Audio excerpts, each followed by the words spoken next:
Chapter 720. Time passed little by little. When it was noon, the smell of meat came from afar. Along with it came another trump card. Some of the injured Tatar cavalrymen were sent back to the center of the battlefield. Brothers, I'm Gushan. I'm sure many of you know me. I was injured by an arrow and couldn't ride a horse, so I was sent to the mercenaries as a captive.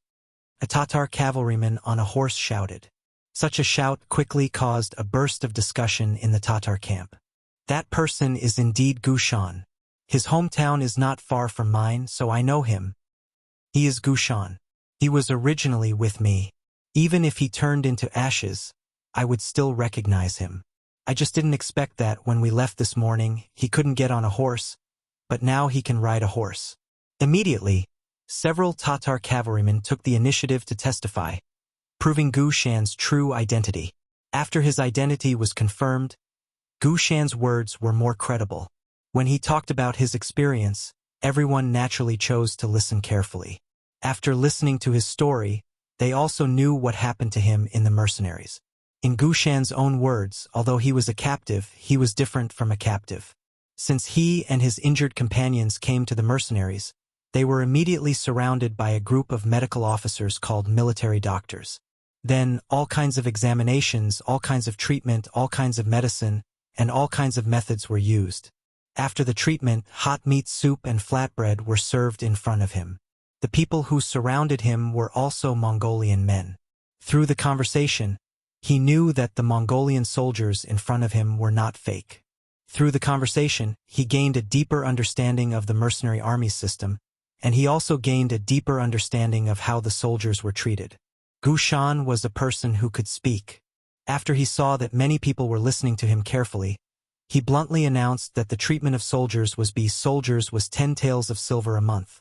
A soldiers were 15 taels of silver a month. The so-called B soldiers were the second-line troops with weaker fighting ability. The A soldiers were naturally the first-line troops with tyrannical strength. When this treatment was announced, it immediately attracted the attention of the Tatar cavalrymen who were listening carefully. The Tatar cavalrymen were only paid 2 taels of silver a month.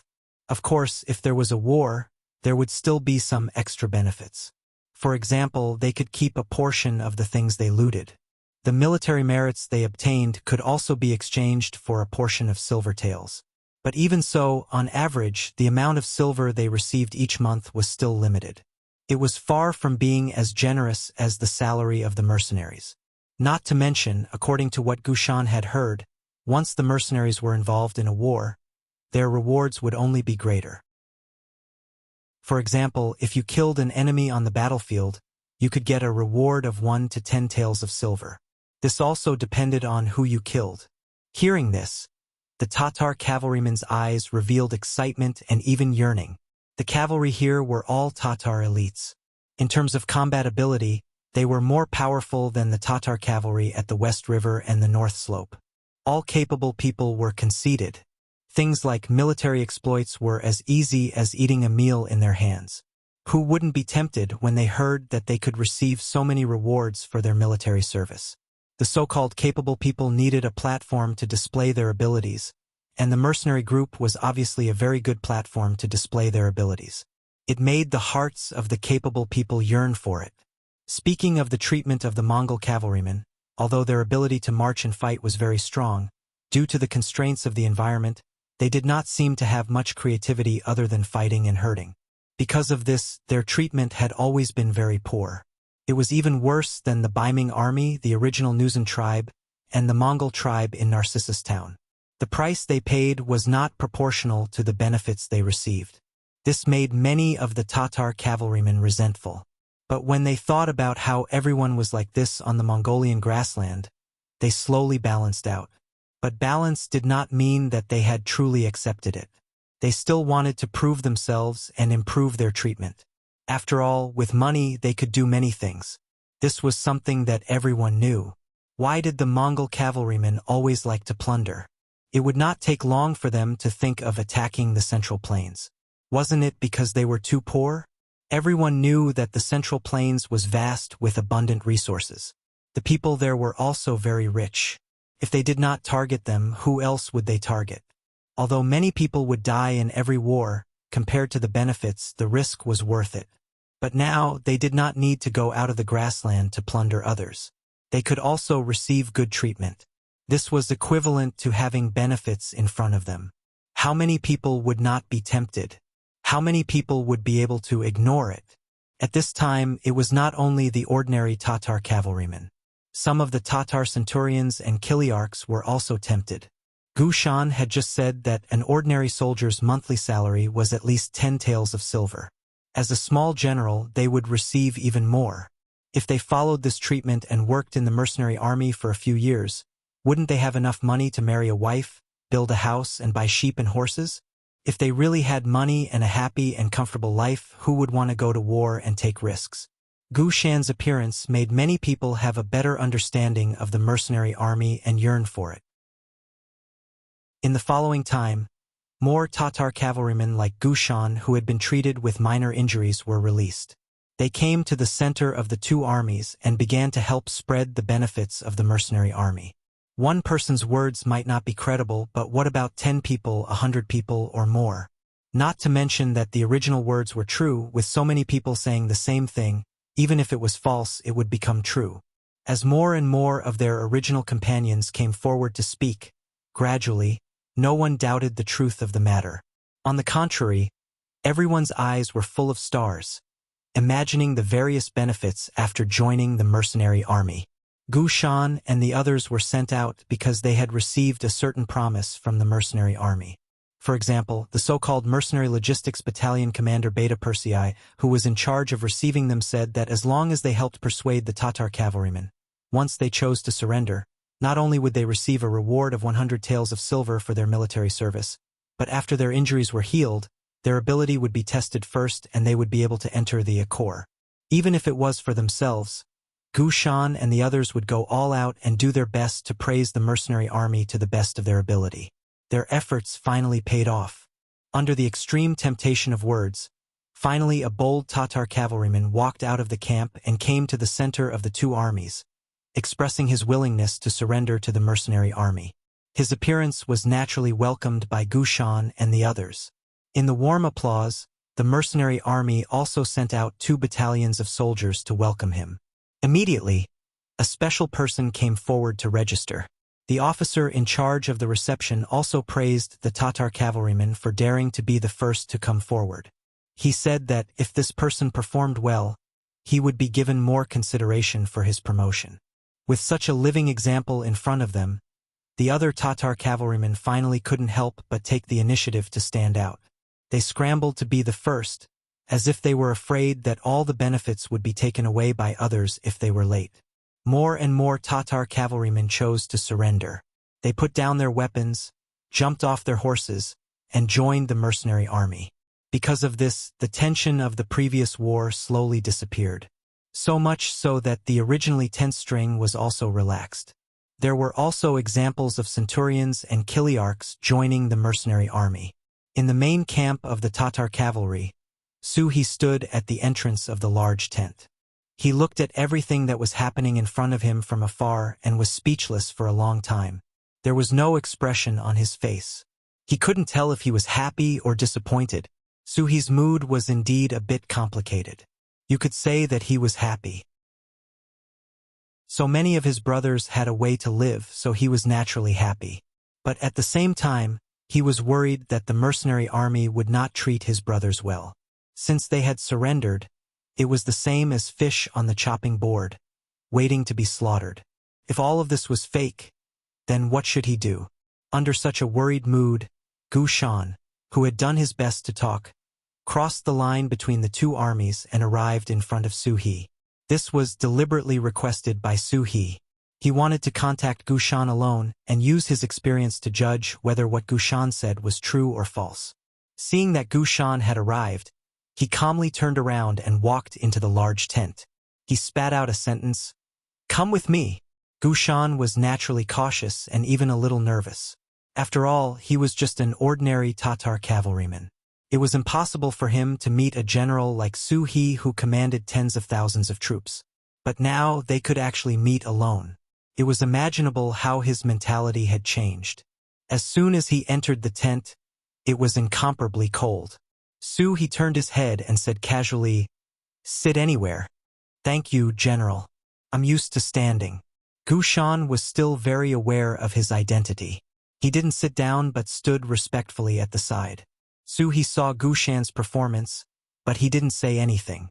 Instead, he sat down and asked casually, "Tell me everything you saw after going to the mercenary camp and the benefits they promised you. Remember, don't lie. If I find out, you'll never be able to walk out of this tent."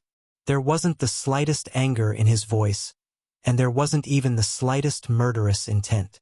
However, these words brought a lot of pressure to Gu Shan, so much so that he suddenly broke out in cold sweat. It also gave him a feeling that it was best not to lie in front of General Suhi. Otherwise, he would definitely lose his life here. Chapter 721. Yes, General. I will report truthfully. Gu Shan said very sincerely. Then he recounted everything that happened when he entered the mercenary camp in detail. He even told Beta Persei about the things that he promised him. "General, I didn't say a single lie. Everything I said is true. I also saw our mercenary Tatar soldiers in the previous battle in the barracks. Most of them were treated well. Although they were locked in military tents, they were not beaten, scolded, or reprimanded. They even had a fixed time to come out every day. And once some of them were willing to surrender, they would immediately be separated and receive better treatment. Even those soldiers who did not make a choice for the time being would be able to eat their fill for 3 meals and would not go hungry." He nodded from time to time as he listened carefully to Gu Shan's detailed account of everything he saw. He could feel that Gu Shan was not lying. He had interrupted several times and then asked the previous questions again. The answers he got were the same. There was no difference. He learned more about the mercenary army from Gu Shan's mouth. He also knew that his soldiers were doing well. He could finally rest assured. He slowly closed his eyes, then waved his hand and said, "Very good. Thank you for telling me so much. You can leave now." Gu Shan, who could leave, did not immediately move. Instead, he took the initiative to say after struggling in his heart, "General, don't you choose to join the mercenary army? They are indeed treated well, and their mental outlook is not worse than our Tatar cavalry." Don't say any more. Otherwise, you will only force me to change my mind about not killing you. You can leave now. Although he did not say anything more, he had already expressed his determination with practical actions. That is, others can surrender, but he will not. No matter what, he was a general who once commanded tens of thousands of cavalry. How could he choose to surrender in exchange for a new life? At this point, He was about to get angry. By right, this should be the time for Gu Shan to leave. However, he still didn't move. Instead, after a moment of hesitation, he suddenly said, "General, the mercenaries hope to see you join them. They even promised you the opportunity to lead an army alone after you join them. He also said that if you don't go, young Master Haraluo's life will be in danger." Listening to Gu Shan's noisy words, he was about to get angry. Was his expression not clear and specific enough? Why was the other party still trying to persuade him? He had to show the other party some power. Just as he was about to punish Gu Shan, he suddenly heard the last sentence. When he heard Hararuo's name, his originally closed eyes suddenly opened. "What did you say? If Harak is still alive, how is he now?" He finally reacted, which made Gu Shan breathe a sigh of relief. Before coming, Beta Persei told him that if possible, he could help persuade Suhi. For this, he even wrote him a letter. But Beta Persei also said that this mission could be abandoned. After all, it was too dangerous. No one would blame him if he didn't complete it. Of course, if he completed it well, there would be additional rewards and so on. On the way to see Suhi, Gu Shan thought a lot. In the end, he decided to give it a try. This was not only because of the generous rewards, but also because of a more important reason. He respected General Suhi very much and didn't want to see the general die because he didn't surrender. So he finally mustered up the courage to give it a try. Now, it seems that he finally made the right bet. Gu Shan happily took out the letter from his arms and handed it to Suhi. "General, this is a letter from the mercenary general. There should be the answer you want in it. Take a look." He didn't hesitate to take the letter, then opened it and read it. He finally knew what happened at Shiha and the North Slope. It was as he expected and guessed. Whether it was the 5,000 Tatar cavalry at Shiha or the 10,000 Tatar cavalry at the North Slope, they were all defeated. The defeat was very thorough. General Gulang, who was in charge of the North Slope, was killed in the chaos. Harak, who led the 5,000 Shiha cavalry, was lucky and was captured alive. Now he was in the hands of the mercenaries, who originally wanted to kill him. But if he was willing to surrender, this person would not die. This was the promise of the mercenary leader, the great Ming dynasty's loyalty and courage. It also expressed the other party's importance to him. At the end of the letter, there was also Yang Qindong's handwriting. "General Su He, I have long heard of your ability to command troops. I look forward to it. If you are willing to return, you will be put in an important position. The great Ming dynasty's loyalty and courage is a great promise." Just this line of words, in Suhi's eyes, was as heavy as 10,000 kilograms. It made He feel touched. The fact that the other party was trying so hard to subdue him made him feel a little happy in his heart. A good bird chooses a good tree to nest in. Any capable person would want to find a wise master. Only in this way would they not bury their talents. He also had a great dream in his heart.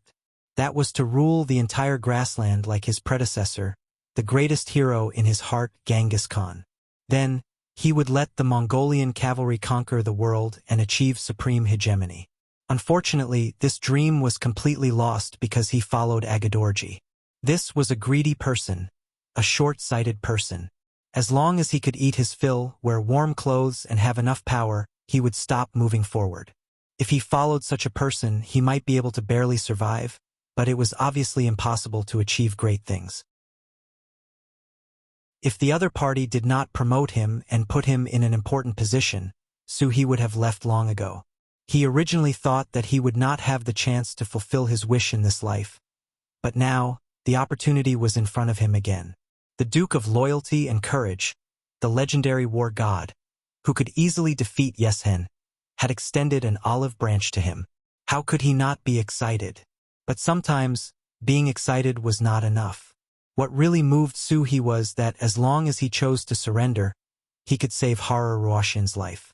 This hit his heart, making him enter into a situation where he had no choice. Without Agadorji's attention and promotion, He would not be where he was today.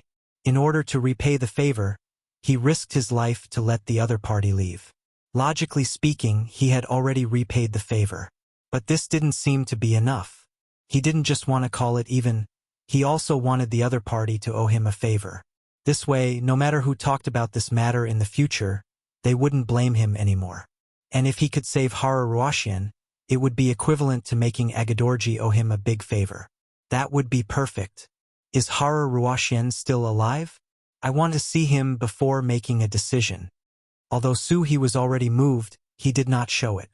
Instead, he said very calmly, "Yes, I will pass on the general's request to the mercenary general. You just have to wait for the news." Gushan naturally could not make any promises. He also did not have the authority to do so. All he could do was to pass on the original words. "Okay, I will give us 2 days. If we still do not see Hara Ruoshin in 2 days, then you are deceiving me. At that time, even if I have to risk my life, I will fight you to the end." Suhi's voice became cold, releasing a murderous aura. Yes, Gushan was affected. After hurriedly agreeing, he left the tent. Not long after, this news was passed back to the mercenary camp. Regarding Suhi's request, the officers below had different opinions. Someone suggested that Hara Ruoshin could not be handed over. This person had previously had unfavorable thoughts towards the 6th young master, and even fought a big battle at the short stone pile. He was also Agadorji's only son. This person could not be let go and should be killed. Moreover, the other party was not surrounded. The news said that at least 6,000 Tatar cavalry had escaped. It was hard to guarantee that they would not become a threat in the future. As soon as this idea was put forward, it received a lot of support. Everyone thought that it was not worth it to let go of Hararuachu for the sake of Suhi, a loser. With so many people supporting this idea, the voices of quarreling in the tent quickly disappeared.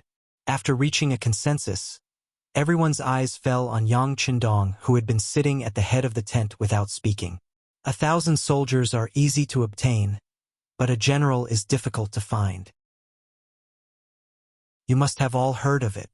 With a smile on his face, Yang Qindong's eyes swept across the faces of the officers in the tent. Suhi's ability is obvious to all of you. Let me ask everyone a question. In front of the mercenaries, if you were to command the Tatar cavalry, can you guarantee that you would do better than Suhi? Yang Qindong didn't go to talk about any great principles. Instead, he used facts to speak. Just a question was thrown out, and the tent immediately became silent. They asked themselves, unless they knew all of the sixth young master's plans, and if they worked together, they might have a chance of winning. Otherwise, they would not be able to win this battle. It could be said that the moment the Tatar cavalry became enemies with the mercenaries, they had already lost. Haha, I know that many of you look down on the general of a defeated army. But what I want to say is that defeat is not the fault of the general. Whoever commands this army will have the same result. So why should you look down on Suhi? As for defeats, most of you have experienced them before, right? When have I ever looked at you in a different light? When this question was asked, many of the faces in the tent became red. This was especially true for Yella and Lu Dai, who were the commander of the Jurchen cavalry division. Their faces were flushed red. Weren't they the general of a defeated army? It was because of their ability that they were chosen by Yang Qindong and placed in an important position. Chapter 7:22. Even if he was such a person, what qualifications did he have to look down on others? Everyone stopped talking. Yang Qindong smiled and said, "As for Haraluo, a dead person has no value. If we can use a person who is already dead in our eyes in exchange for Suhi's sincere surrender, it is worth it. Don't you think so?" This time, no one said anything. This was not only because Yang Qindong's prestige was too high, to the point that his words carried enormous weight. More importantly, what he said was indeed very reasonable, making it difficult for everyone to find a place to refute.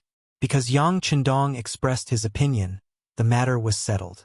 He immediately let the scouts return to the first city and bring Haraluo to the battlefield. Yang Qindong also made the decision to go to the Tatar cavalry army to see Suhi personally.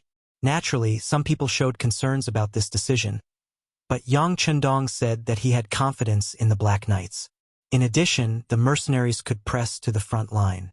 Once they found that the situation was not right, they could immediately launch a general attack. Finally, the other officers could not say anything. The scout left quickly and returned quickly as well.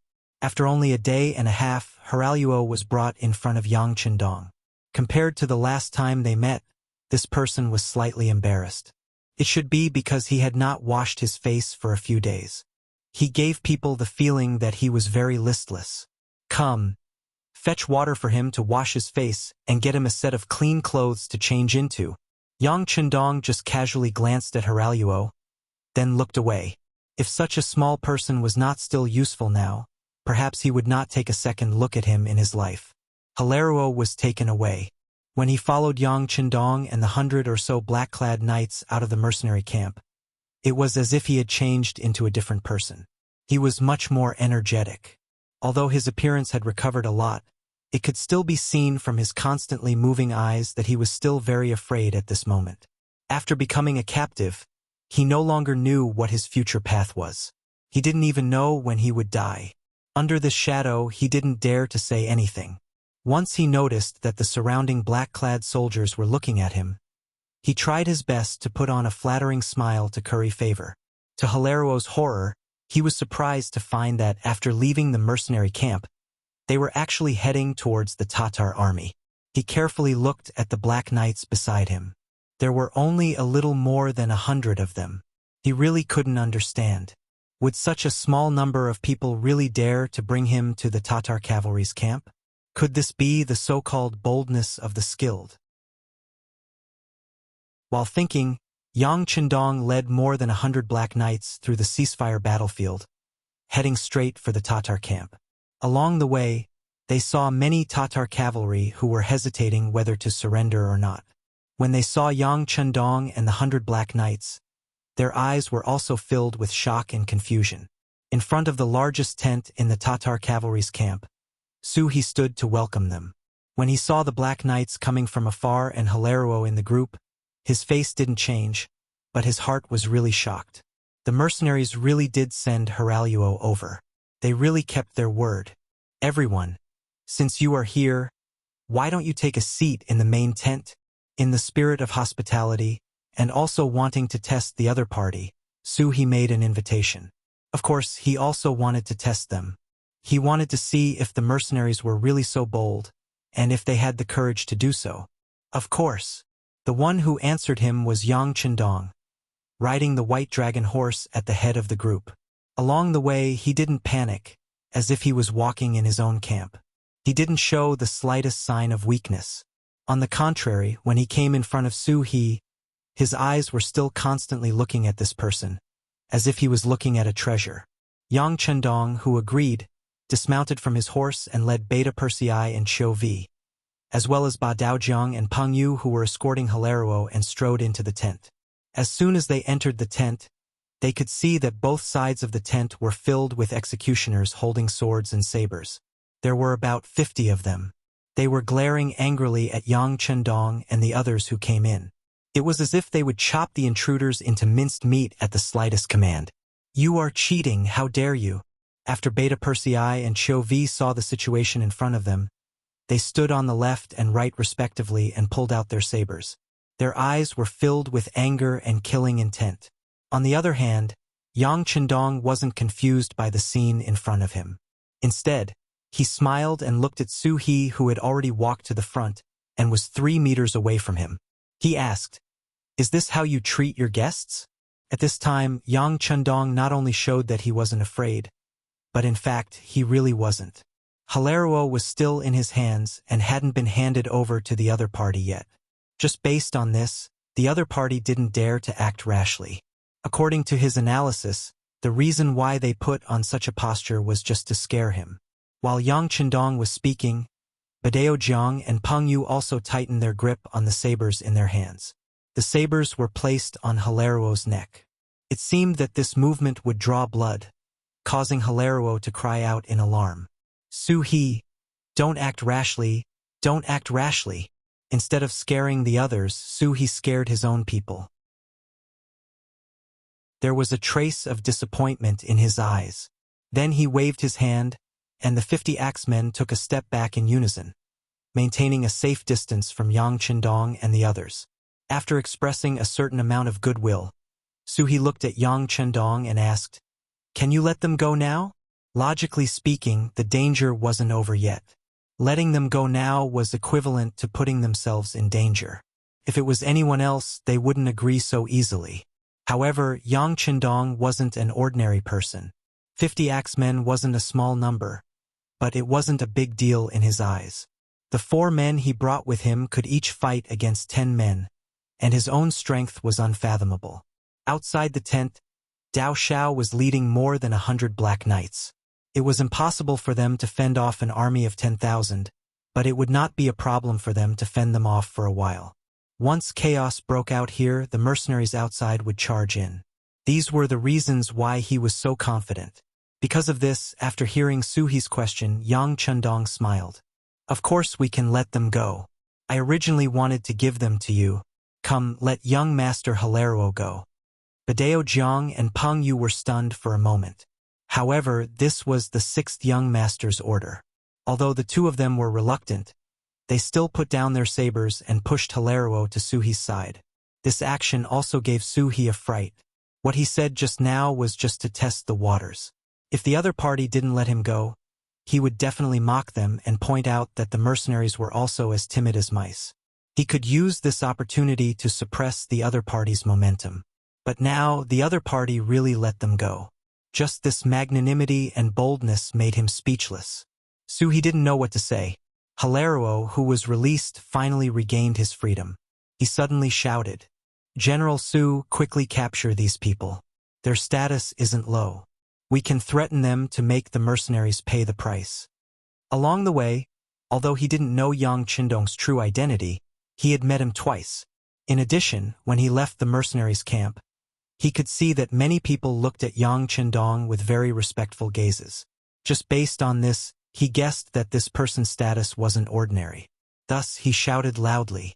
At this moment, Hilario's style of being an ingrate was incisively and vividly displayed. These words also made the surrounding 50 executioners move.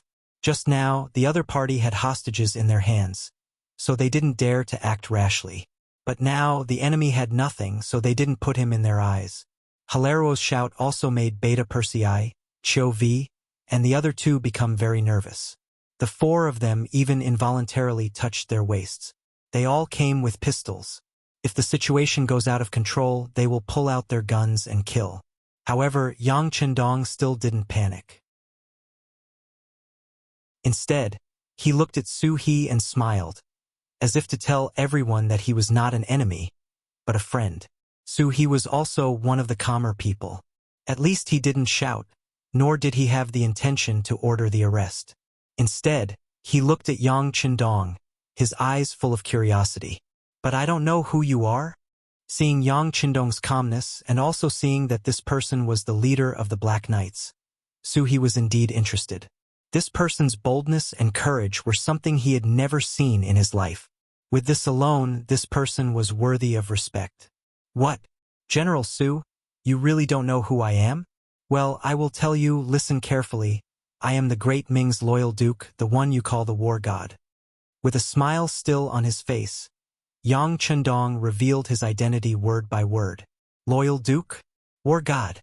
The moment the name was said, not only Su He, but also the 50 executioners involuntarily took a step back, their faces showing a look of horror. What was the meaning of a person's name, the shadow of a tree, was perfectly interpreted at this time. After a brief panic, everyone carefully looked at Yang Qindong. After all, it wasn't the first time they heard the name of the war god. But it was rumored that this person had 3 heads and 6 arms and was 3 feet tall. But now, looking at him, he was the same as them, but younger and more handsome. You are the war god? Su He asked in disbelief. It's true. And when you go to the mercenary army in the future, you will naturally know that I am not lying. Yang Qindong said with a smile, almost patting his chest and taking out his ID card as proof.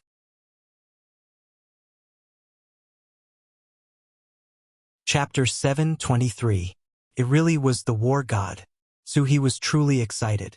The true men of the grasslands all worshipped heroes. Without a doubt, the war god who could defeat the Walla's leader, Yeshen, naturally belonged to the category of heroes. In the past, they had only heard of his name. Now that they had finally seen him in person, how could they not be excited? Not to mention, the war god was now the commander of the mercenaries. He could even decide the life and death of many of them. Of course, what made Su He even more excited was that this person actually came to her in person, and he just wanted to recruit her. At that moment, he felt that he was extremely valued. That feeling was very good and made him feel very comfortable. Hilario was also frightened by the war god's name. But soon, his eyes shone with excitement. This was the war god, someone who even Yeshen was afraid of. If he could capture this person and give him to Yeshen, he would definitely be able to exchange for a lot of good things. At that time, wouldn't he gain both fame and fortune? His faction would also have a great opportunity to develop. He would also be regarded as a hero by the grasslands warriors. Thinking about the various benefits he could obtain, Hilario couldn't suppress the excitement in his heart. He shouted at the executioners in the tent. "What are you all standing there for? Hurry up and capture him. This is a great contribution." His voice was shouted out, and the crowd of executioners were also moved. But no one moved. Instead, they all looked at Su He. Su He was the commander here. They could only listen to his orders. Seeing that no one moved and instead looked at Su He, Hilario was unhappy. He said with a dark face, "Did you not hear what I said? Let me tell you, if you don't listen, I will hand you over to my father." At that time, even he won't be able to protect you. Poor Haraluo. He still didn't know that his father had already escaped with 3,000 cavalry. He thought that no one could stop him from doing anything with his father's name. Haraluo had exposed his true face. This made He very unhappy. The war god was willing to take the risk alone. This was a display of courage and wisdom, but how could it not be that he trusted himself? Although he also wanted to defeat the battle god, that would bring him both fame and fortune. However, if he wanted to defeat them, he would have to defeat them fair and square on the battlefield. He would not have to resort to petty tricks and use the other party's trust to make a move. If he did that, he would not be a hero. In fact, he would be worse than a coward. That's enough. Suddenly, He roared and stopped Hararuo's shouting. He then cupped his fists and said to Yang Chendong, "So it's the battle god. Sorry for the disrespect." He.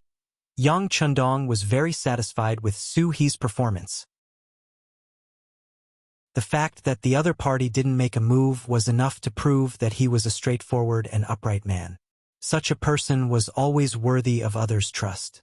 He smiled and said, "It's fine. I've admired General Su's talent for a long time. How about it? You gave me the conditions to send Halaruo back. Not only did I send him back, but I also appeared here personally. Does this count as showing enough sincerity?" He took the opportunity to state his purpose. These words caused He's face to turn red. If he had only wanted to test the sincerity of the mercenaries before, the other party's performance was too good. It was so good that he had nothing to say. As a man, once a promise is made, even 4 horses cannot go back on it. He was moved by Yang Chendong's sincerity. He immediately cupped his fists and said, "Battle god, I, He, am very difficult to convince others, but I truly submit to you. From now on, He is willing to serve by your side. Please accept me." As he spoke, he knelt on the ground. He finally lowered his head. "Ha ha ha! Good, good." Yang Chendong was naturally overjoyed. He laughed and took a few steps forward. He came in front of He and reached out to help him up. Then the monarch and minister looked at each other and smiled. Everything was understood without words. He expressed his intention to surrender. This scared Halaruo. Instead of his overbearing attitude, he stood obediently at the side like a cat. When he noticed Yang Chendong's gaze, he even tried his best to squeeze out a smile. He didn't even think about how he wanted to kill Yang Chendong just now. Yang Chendong did not even spare him a second glance. Such a person was not worthy of his attention. Yang Chendong did not even spare him a second glance. If it wasn't for the fact that he wanted He to join the mercenaries, this person would have died countless times. Yang Chendong could ignore Halaruo, but He couldn't. With the intention of returning the favor, he first glanced at Haraluoku, then at Yang Chendong and said, "War god, this subordinate has a presumptuous request, but I don't know if I can say it." "There's no harm in saying it," Yang Chendong said very generously. "This subordinate wants to send Halaruo away. If other Tatar cavalry are willing to follow, please don't stop them. As for the rest, this subordinate will try my best to persuade them to work for the mercenaries. Please allow it." This was equivalent to the last condition. It was also He's end to some things. Since he had already done so many things, there was no harm in doing one more. Yang Chendong immediately nodded and said, "Okay, I promise you. Thank you, war god." He's attitude was already very respectful. After he finally made his choice, he relaxed a lot. In front of the big tent, more than 100 black-clad cavalry rode on horses.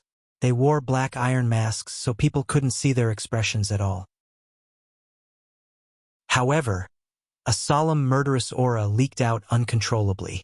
The Tatar cavalry who wanted to watch could only watch from afar. Time passed by minute by minute. The 6th young master still hadn't come out.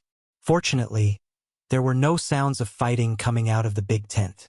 But before there was a result, all the black-clad cavalry maintained their best state. They looked like they would pull out their swords and open fire once the order was given. In fact, they didn't just pull out their swords. Therefore, the black-clad cavalry carried a Type 95 on their back. Everyone's body was full of magazines. Even the quiver was full of grenades. This was just in case. Just when the tension was so high that a random sound could lead to a chaotic battle, the curtain of the big tent was finally lifted from the inside. Yang Chendong, wearing a red cloak, strode out. Beside Yang Chendong were Beta Persei, Chiu Vi, and the others. Compared to when he went in, there was one more person beside him, Su He. Could be seen that the other party intentionally stood behind Yang Chendong, and he even showed a very respectful look. After walking out, Yang Chendong first nodded lightly to Dao Xiao and the other guards to show that he was fine. Then, he turned to look at Su He and said, "You may begin." "Yes." Su He cupped his fists and answered. Then, he strode away from Yang Chendong's side and walked to a place about 10 meters away from the big tent. Then, he jumped onto a warhorse and shouted from above, "Everyone, pay attention. Gather here. This general has an important matter to announce." At this time, the Tatar camp had experienced a few battles. After sending away all the wounded and a portion of people who had chosen to surrender, there were still about 7,000 people in the camp. With so many people gathered together, the momentum was still very great. Fortunately, they were worthy of being called an elite army. Even when they gathered, they were very orderly. No one panicked.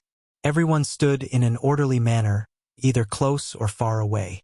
However, their eyes were all on Su He, waiting for the general's next order. After about the time it took for an incense stick to burn, the camp was once again safe. There were already very few people who continued to walk around. Su He's shout finally rang out, and that resounding voice also reached the ears of every soldier. "I am Su He. I have already made the decision to surrender and join the mercenary army. Brothers, if you believe in me, then please join me for a brand new beginning." The crowd was silent at first, but then there was a deafening shout.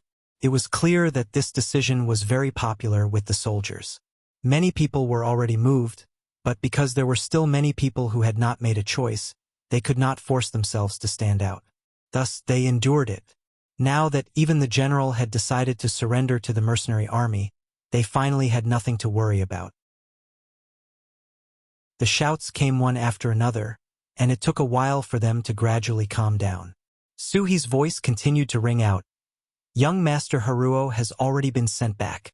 If anyone is willing to follow young master, I will not stop or oppose.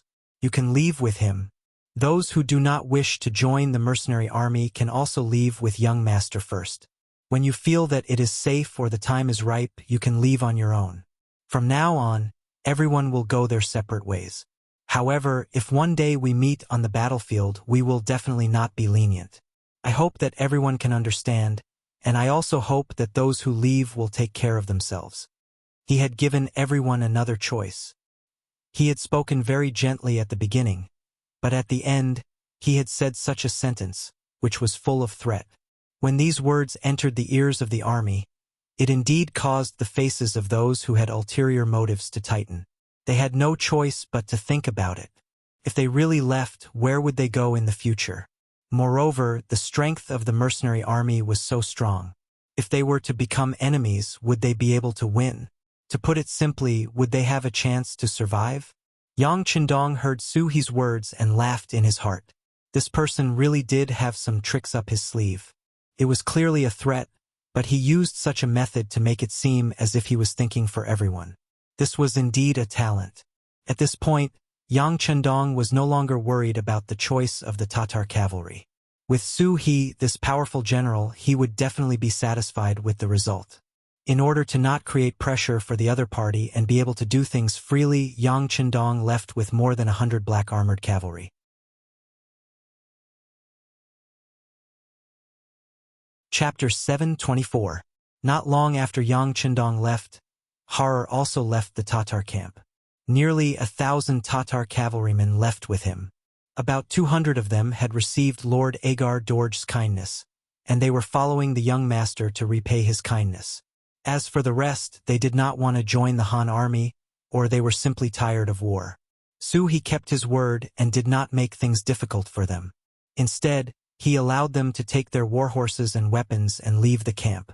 However, if one day these people could not continue and wanted to return, they would have to start all over again. A day later, Suhi brought about 6,000 Tatar cavalrymen and joined the mercenary army. At this point, the battle had come to an end.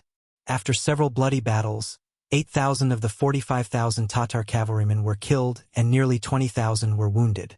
Nearly 7,000 managed to escape, and in the end, more than 10,000 were captured or surrendered. On the other hand, the mercenary army had about 2,500 people who died or were seriously injured and could not return to the army. There were still more than 2,000 lightly wounded soldiers left behind. This was a great victory for them, no matter how one looked at it. Yang Chendong did not go back on his word and allowed his 4 regiments to replenish the soldiers from the captives and surrendered soldiers. After this was done, he selected some elite soldiers from the remaining Tatar cavalrymen to form a new Tatar cavalry regiment. The regiment commander was Suhi, and the number of soldiers was the same as the Nuzan cavalry regiment, 3,000. As for the remaining soldiers, they were incorporated into the newly expanded logistics regiment to replenish the soldiers. First city. News of the battle outside continued to pour into the city. The biggest change was that one could see captured Tatar cavalrymen and injured Tatar cavalrymen being sent into the city almost every day. Every time they appeared, the people in the city would talk about it. Although the citizens of the city weren't very sure about the number of mercenaries, they knew that there were about 10,000 to less than 20,000 mercenaries. Facing 45,000 elite Tatar cavalrymen with less than 20,000 people, many people were worried at the beginning. After all, the difference in strength was too great. Even if some people had seen the mercenaries' training methods, they still did not think that it would be easy for them to win. However, just as most people were not optimistic about their chances, reports of victory were sent into the city again and again. Under intentional propaganda, the more than 10,000 people in the city were clearly aware of the situation at the front lines, as well as how much the mercenaries had obtained in each battle. Seeing that they had won one battle after another, the people in the city were encouraged. They had more confidence in the mercenaries and were more determined to live in the city. Of course, there were 2 sides to everything. Some people were happy while others were unhappy. For example, some of the grassland youths in the city who wanted to join the mercenary army.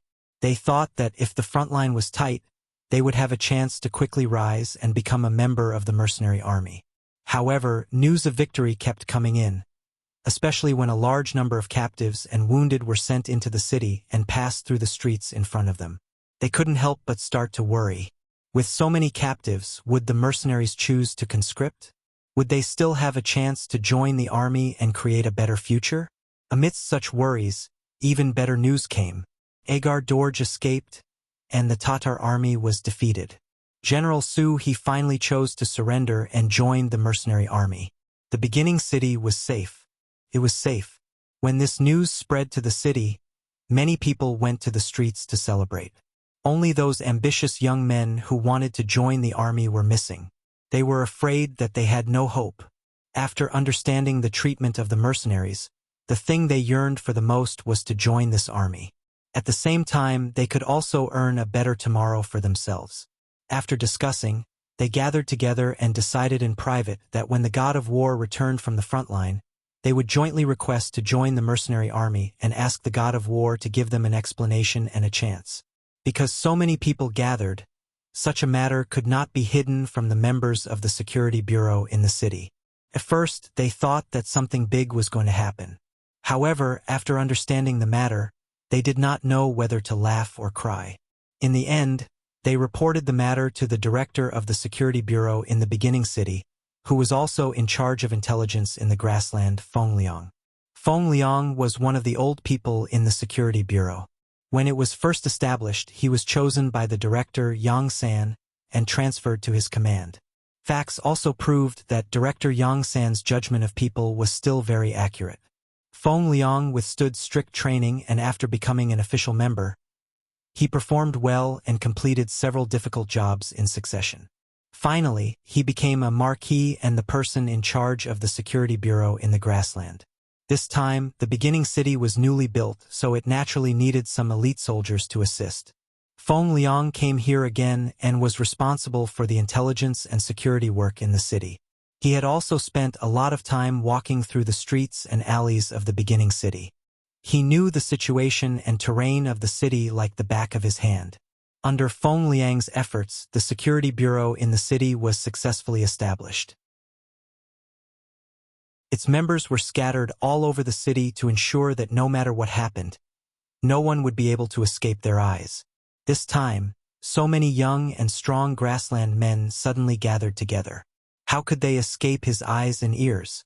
He hurriedly sent people to inquire about and understand the situation. In the end, he got such a result which made him feel like he did not know what to say. Logically speaking, it was a good thing that the young man wanted to join the army. At least it proved that the army was popular. This was what many forces and armies wanted to see. However, the mercenary army paid attention to the elite route of a strong army. The sixth young master personally said that he did not ask for the number of mercenaries. He only needed them to have enough combat power. Only in this way would the treatment of soldiers be higher, and they would be more flexible and mobile in the war. As a result, the pressure on the logistical support would also be much less. The route of a strong army had proven its feasibility with facts. Since the establishment of the mercenary army, which time did they not win with fewer people? It was also because of the small number of troops that they were more flexible and mobile when they fought the war. Feng Liang, who understood this policy very well, could understand the feelings of these young and strong grassland men. He could also feel the benefits of the sixth young master's policy. For a moment he was caught in a dilemma. Since he knew what the request of these young and strong men was, there was no need to let them meet the sixth young master. This kind of small matter could be solved by him. How about this? Choose a few representatives from these young men who want to join the army. I will meet them alone. After some consideration, Feng Liang came up with a solution. That was to use the militia to solve the problem at hand. This way, they would not need to take up the quota and resources of the mercenary army. It should be the best of both worlds. All they needed to do was to pay a certain amount of silver every month. In order to build an intelligence network, the thing that the security bureau did not lack the least was silver. This amount of silver was still something they could solve. Feng Liang made a decision. He even imitated the model of establishing the militia and reserve in Qiqian City. This solution was indeed effective. After meeting the representatives in private, the two sides reached an agreement to allow these men to enter the ranks of the militia of the first city. As long as they had the opportunity to pass the assessment, they would be able to enter the regular frontline combat forces. Before that, what they needed to do was to be responsible for the security in the beginning city. Once they found any suspicious people, they could keep an eye on them. If necessary, they could inform the army in the city and cooperate with them to suppress the enemy. After doing this, not only could they get a reasonable name for law enforcement, but more importantly, they could also get some silver every month. It was tentatively set at 2 taels of silver every month. There would be an additional reward for meritorious service. 2 taels of silver was naturally nothing in front of the regular mercenary army. However, for ordinary people it was already an income. At this moment, both sides were very satisfied. A gathering of people that needed to trouble Yang Qindong was declared over before it happened. What was even more unexpected was that it did not take long for these grassland men, who were persuaded by Feng Liang to join the militia, to really make a great contribution. Yang Qindong, who had safely returned to the city, did not know about everything that Feng Liang had done in private. However, these things would be formed into a secret document and sent to him for review. However, no one knew whether he would value it or not. For example, Yang Qindong did not pay attention to the matter reported by Feng Liang. Instead, he focused on the eastern area of the beginning city. The scouts had sent back news that the 3 divisions of the Lung Feng division were already on their way to transport the goods from Qiqian City that had just been received from Sea Town. They would be able to rush back to the beginning city in at most 2 days. The previous battle was just to establish his prestige and to stabilize his foothold. Now, it seemed that everything was going smoothly. After this battle, not only did he show his prestige, but he also strengthened the army. This also gave Yang Qindong more confidence. Whether it was to defend the city or to fight, he also had more choices. However, if one wanted to conquer a place, war was only one of the methods. Another important method was economic occupation. As long as one controlled the economy of a place, it was equivalent to controlling its artery. Only then would one's influence be more far-reaching and one would be more powerful. Among the goods transported by the 3 divisions of the Lungfeng division, there were many goods that were hard currencies. This was also a good opportunity to strengthen the economic strength of the beginning city again. This was also something that Yang Chendong valued very much. Therefore, on the morning of the 3rd day, when the 3 divisions of the Lungfeng division escorted more than 500 carriages and appeared outside the city, he personally went up to greet them. While thanking them for their hard work, he also listened to the work reports from Division Commander Wu Shang and Political Commissar Chun Bo.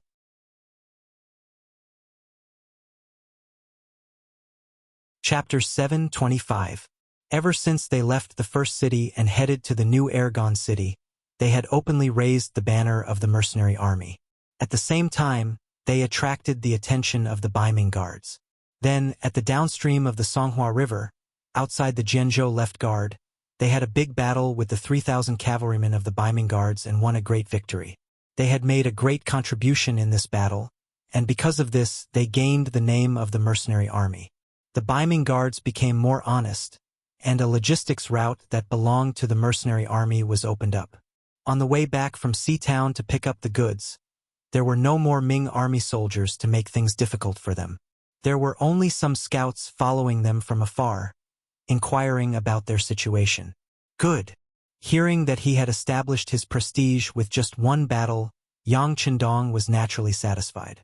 The Ming army was mostly made up of Han people. This was his route. If he could avoid hurting them, it would be best not to hurt them. As long as the other party was honest, he did not mind creating a peaceful border for them. As for who wanted to attack the Han people, he would take care of it. Of course, if the Ming army was smart, things would naturally develop normally. If they wanted to make things difficult for the mercenaries, he would not introduce them to teach them a lesson. He would let them know who they could not afford to offend and who they could not have any ideas about. The 3 divisions of Lungfeng had returned. They escorted more than 500 carriages of various sizes and a large number of goods. Since these were things that Yang Chendong needed, Crimson City would naturally provide them with all their strength. There were food, drinks, clothes, and all kinds of things. Could be said that they had everything. Not only did they bring a lot of goods this time, it was enough to make the first city a commercial city on the grasslands.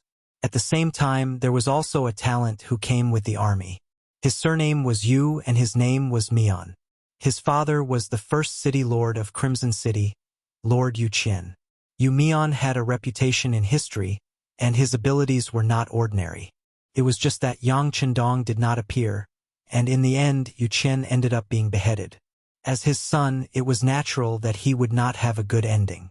Now things were different.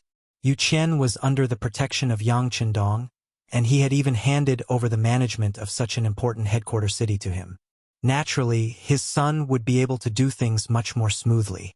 Yu Mian's arrival was not because his father, Yu Qian, wanted him to make his presence known. In fact, Yu Mian was already participating in the management of Crimson City. As the saying goes, one does not need to rely on one's own talents. Yu Qian was an upright gentleman. As long as he believed that something was right, he would not care about the opinions of others. Since his son was capable, why couldn't he be put in an important position?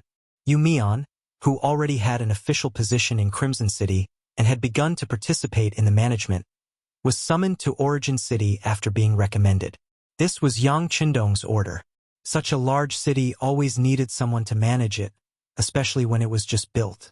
Could be said that there were a lot of things to do. If the person who came was not capable, wouldn't it be a waste of his energy?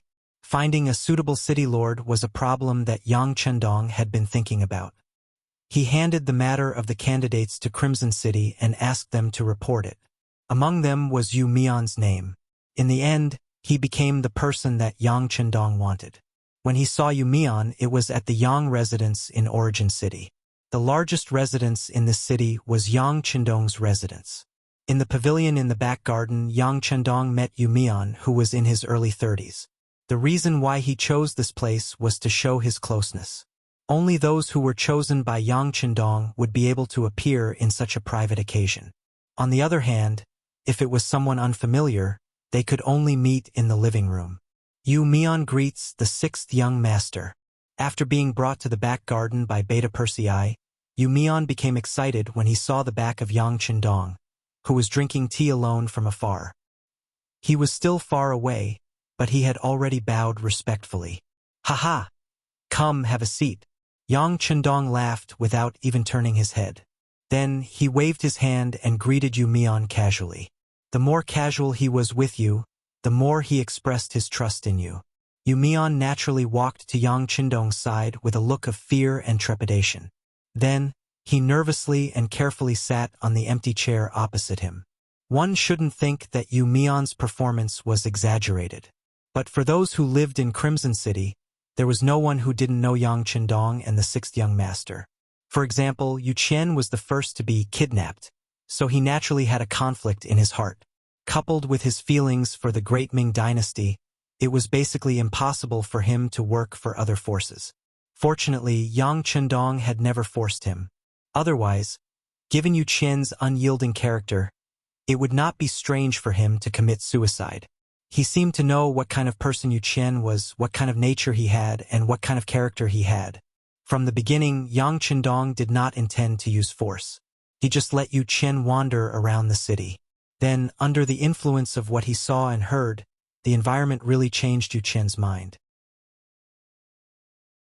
When he saw that Yang Chendong really wanted to change the people's lives, enrich the country and strengthen the people, and even create a dynasty that was more powerful than the Great Ming Dynasty, his thoughts also changed little by little.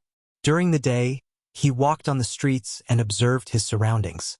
He felt the vitality in Crimson City and the sincere and brilliant smiles on the faces of the people. At night, he tossed and turned in bed, unable to fall asleep.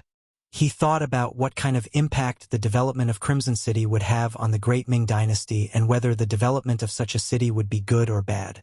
Rather than saying that Yu Qian was loyal to the emperor of the Great Ming Dynasty, it was better to say that he was loyal to the people of the Great Ming Dynasty. By the same logic, he would help whoever could give the people a better life.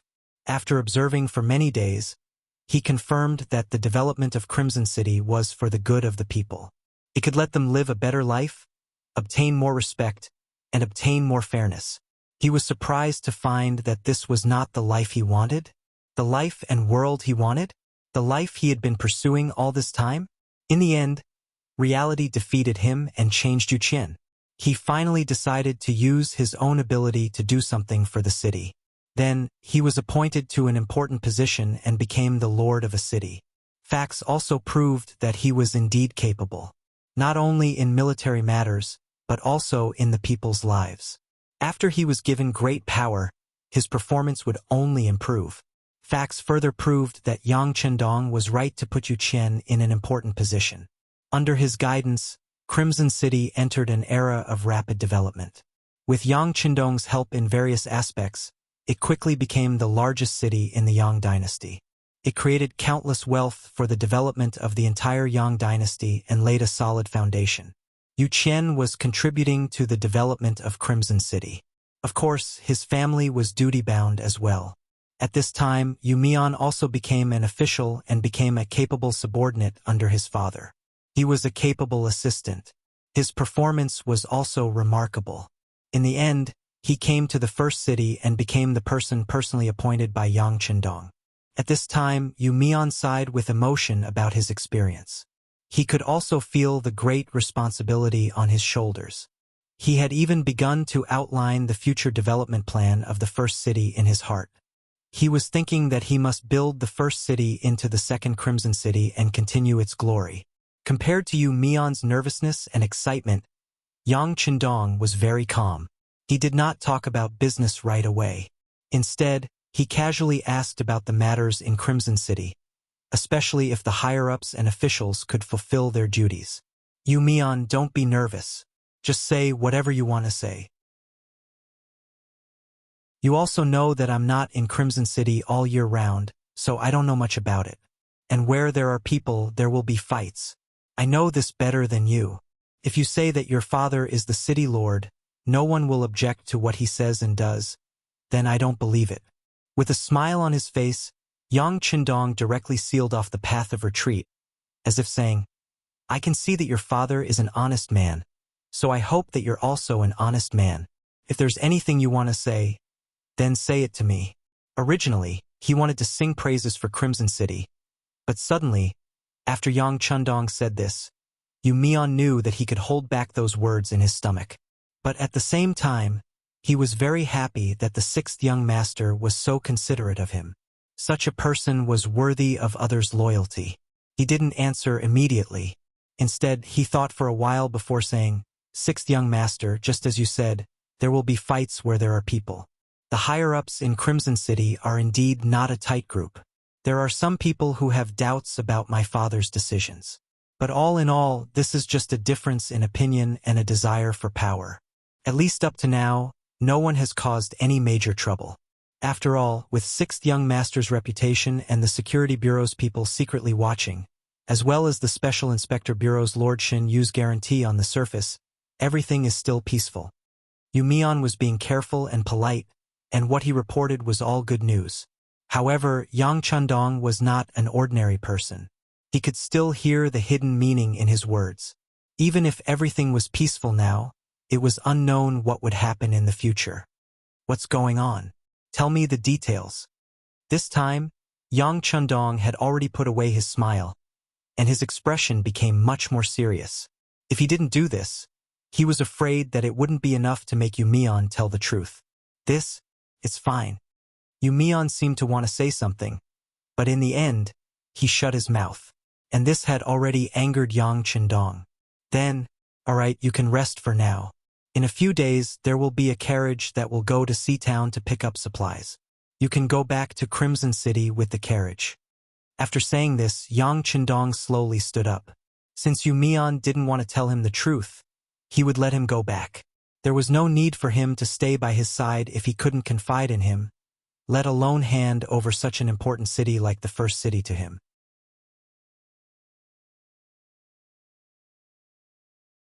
Chapter 726. He actually asked him to go back. This was obviously a sign of anger. Yu Mian was frightened at this moment. When he came, many people's eyes were red with jealousy. His father had high hopes for him, hoping that he would be able to gain a foothold in the origin city and create a glory similar to the Crimson City.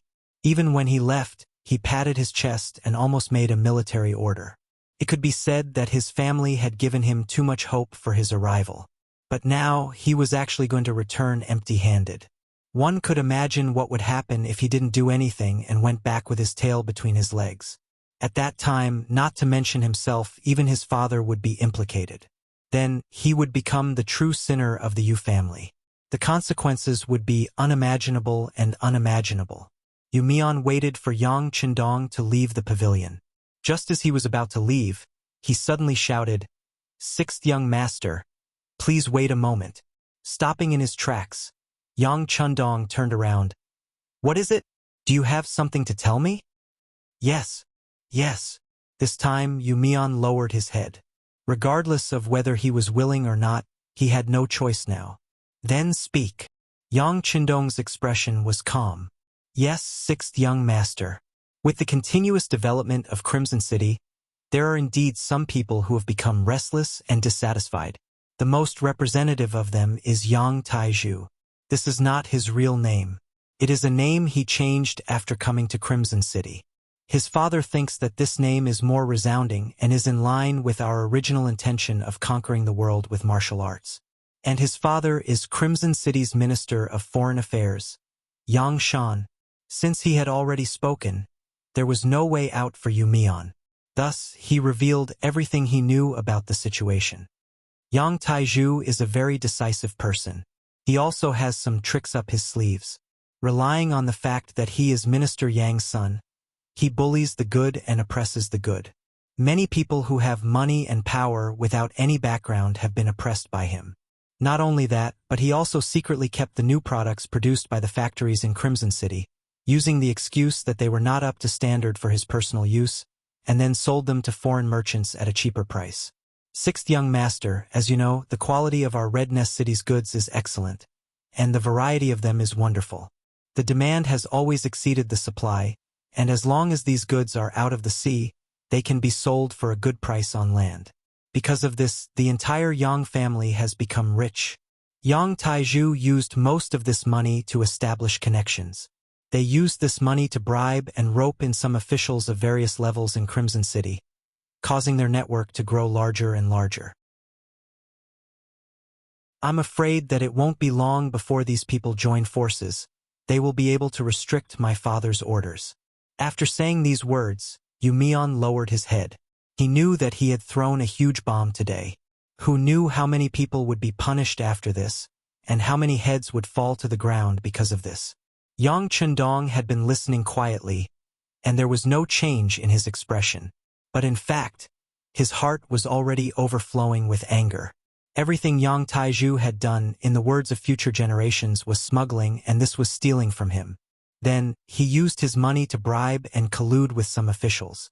It could be imagined that in the long run, once the net was large enough and the energy was strong enough, the first one to be overthrown would be City Lord Yu Qian, who had faithfully carried out his orders. Perhaps it would be his turn next. To think that he was still fighting a bloody battle on the front lines, risking his life in order to seize more territory as quickly as possible, liberate more people, and accumulate more power and influence. But if the rear was unstable, wouldn't everything he was doing now be a wedding dress for others? If that was the case, he would instead become a puppet. Just the thought of it was laughable. Of course, Yang Chendong wouldn't believe Yu Mian's words. Who knew if Yu Mian, who appeared to be honest and considerate, spoke in such a way because he wanted to eliminate his dissidents?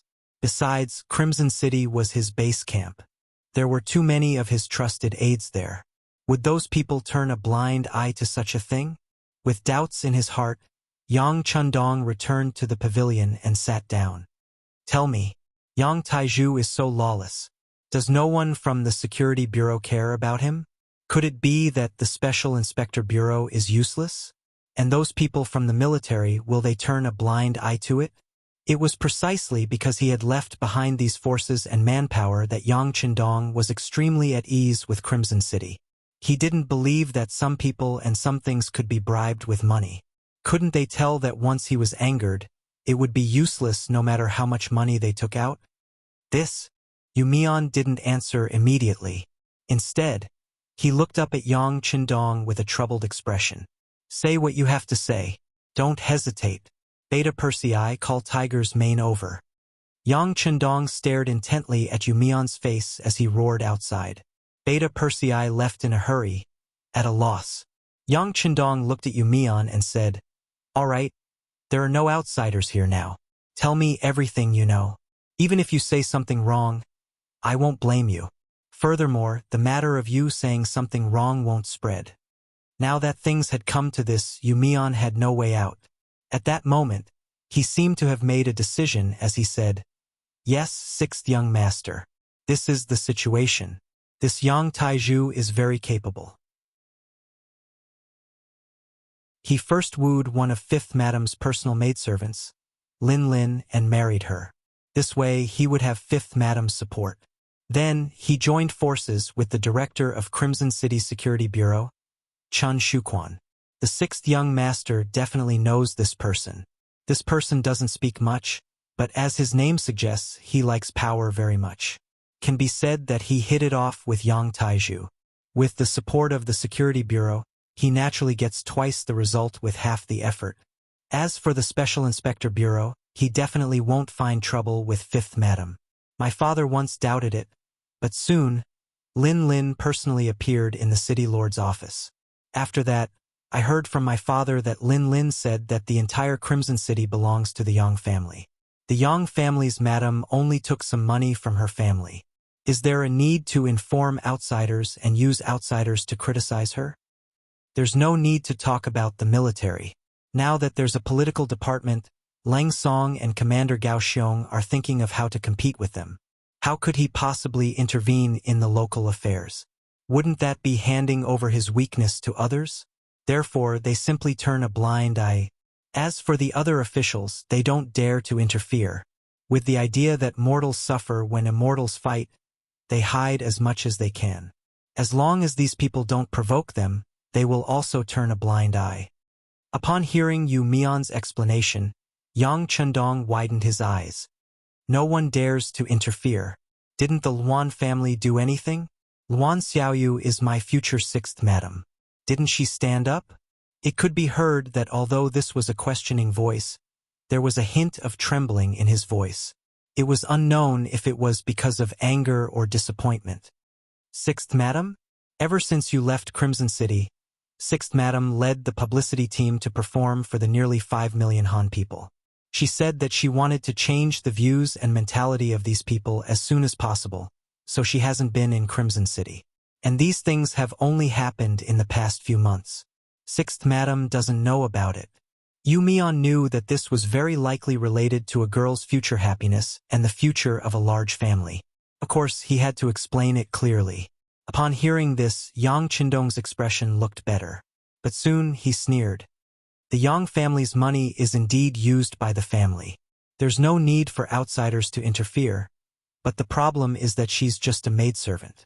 What right does she have to represent Fifth Madam? For this matter, did Fifth Madam really show up? This? Yu Mian thought for a while and shook his head. Probably not. At least Fifth Madam didn't say anything to my father. Humph. Then this Lin Lin acted on her own accord. But Fifth Madam didn't use people to investigate. She is also responsible. Yang Chendong said. This was equivalent to settling the matter. He really didn't expect that such a thing would happen in Crimson City. If not for the fact that he happened to talk to Yu Mian today and discovered some clues, he was afraid that this matter would only get bigger and bigger, and one day it would become an unsolvable problem. It seems that some people are used to living a peaceful life. They have forgotten what it's like to lick blood on the blade. If that's the case, then don't blame me for being heartless. After speaking, Yang Chendong raised his hand and slammed down on the stone table in the pavilion. Boom! A thunderous sound suddenly rose. After Yang Chendong's anger soared to the sky and he used his qi, the stone table actually cracked and fell to the ground with a loud bang. Tiger's Mane and Beta Persei, who had just entered the courtyard, saw this scene clearly. Young master! Both of them cried out in surprise and then ran over in big strides. After all, Yang Chendong was still made of flesh and blood. When he slammed down, his hand was bleeding. Tiger's Mane and Beta Persei cried out in pain and shock. They hurriedly shouted outside and arranged for the military doctor to bandage the wound. At the same time, both of them looked at Yu Mian angrily. Don't blame Yu Mian. It has nothing to do with him. Since you're here, listen to what Yu Mian has to say. Tell me your thoughts later. Yang Chendong's voice was very calm. He then waved his hand and went to find the military doctor, including his wound. Yang Chendong didn't doubt Yu Mian's words because some things could be found out after an investigation. If he was lying, then even his father, Yu Qian, couldn't protect him for framing Fifth Madam. After leaving the courtyard and finding the military doctor, Yang Chendong returned to the backyard after bandaging his hand. He saw Tiger's Mane and Beta Persei standing there with flushed faces. Beside them was Yu Mian, who was trembling with fear. He lowered his head and didn't even dare to breathe loudly.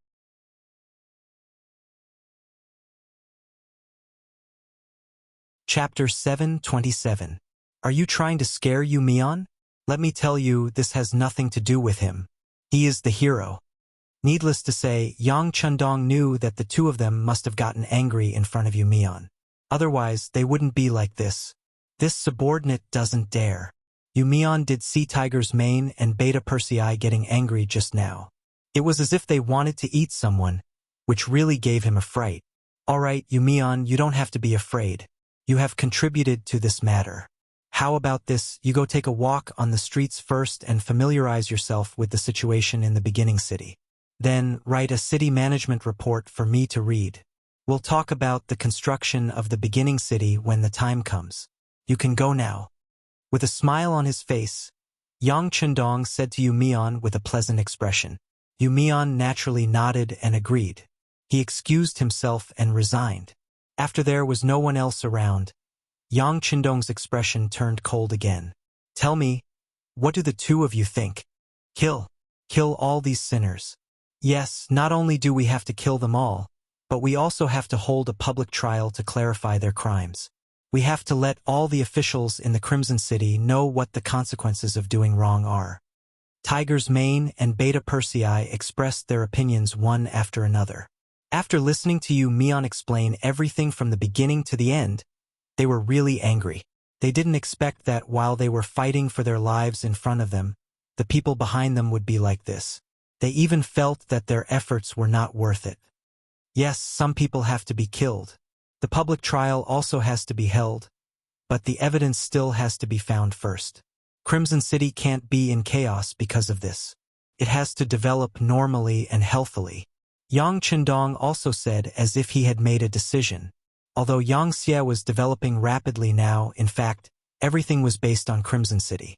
For example, the two provinces of Vietnam and Laos, the development of the beginning city, the expansion of the army, and the improvement of combat power all required a lot of money as a foundation. With money, it was naturally easier to do things. Without money, it was not an exaggeration to say that it was difficult to do anything. For the development of Crimson City, Yang Chendong put in a lot of effort. Not only did he share the fruits of his labor, but he also increased the salaries of the officials to ensure that they could work without any worries.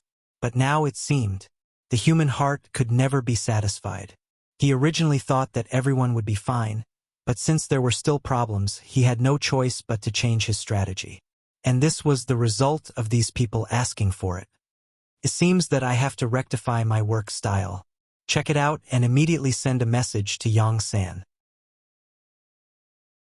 Directly ask him what he does as the chief of security and whether he still wants to work. If he doesn't want to work anymore, arrange for him to go to Crimson City to farm. Don't say that I didn't take care of him. Give him 50 mu of land, which is enough for his family to retire now and in the future. Then send a message to Yang Wu. Scold him and ask him to cooperate with Yang San's next work. Send a message to the first madam. Ask her to lecture the fifth madam. Tell her that when I'm not around, she has to take care of the maids under her. Send a message to Xin Yu. Scold him. As a person in his position, he has to do his job. If he can't do it, then he should just resign.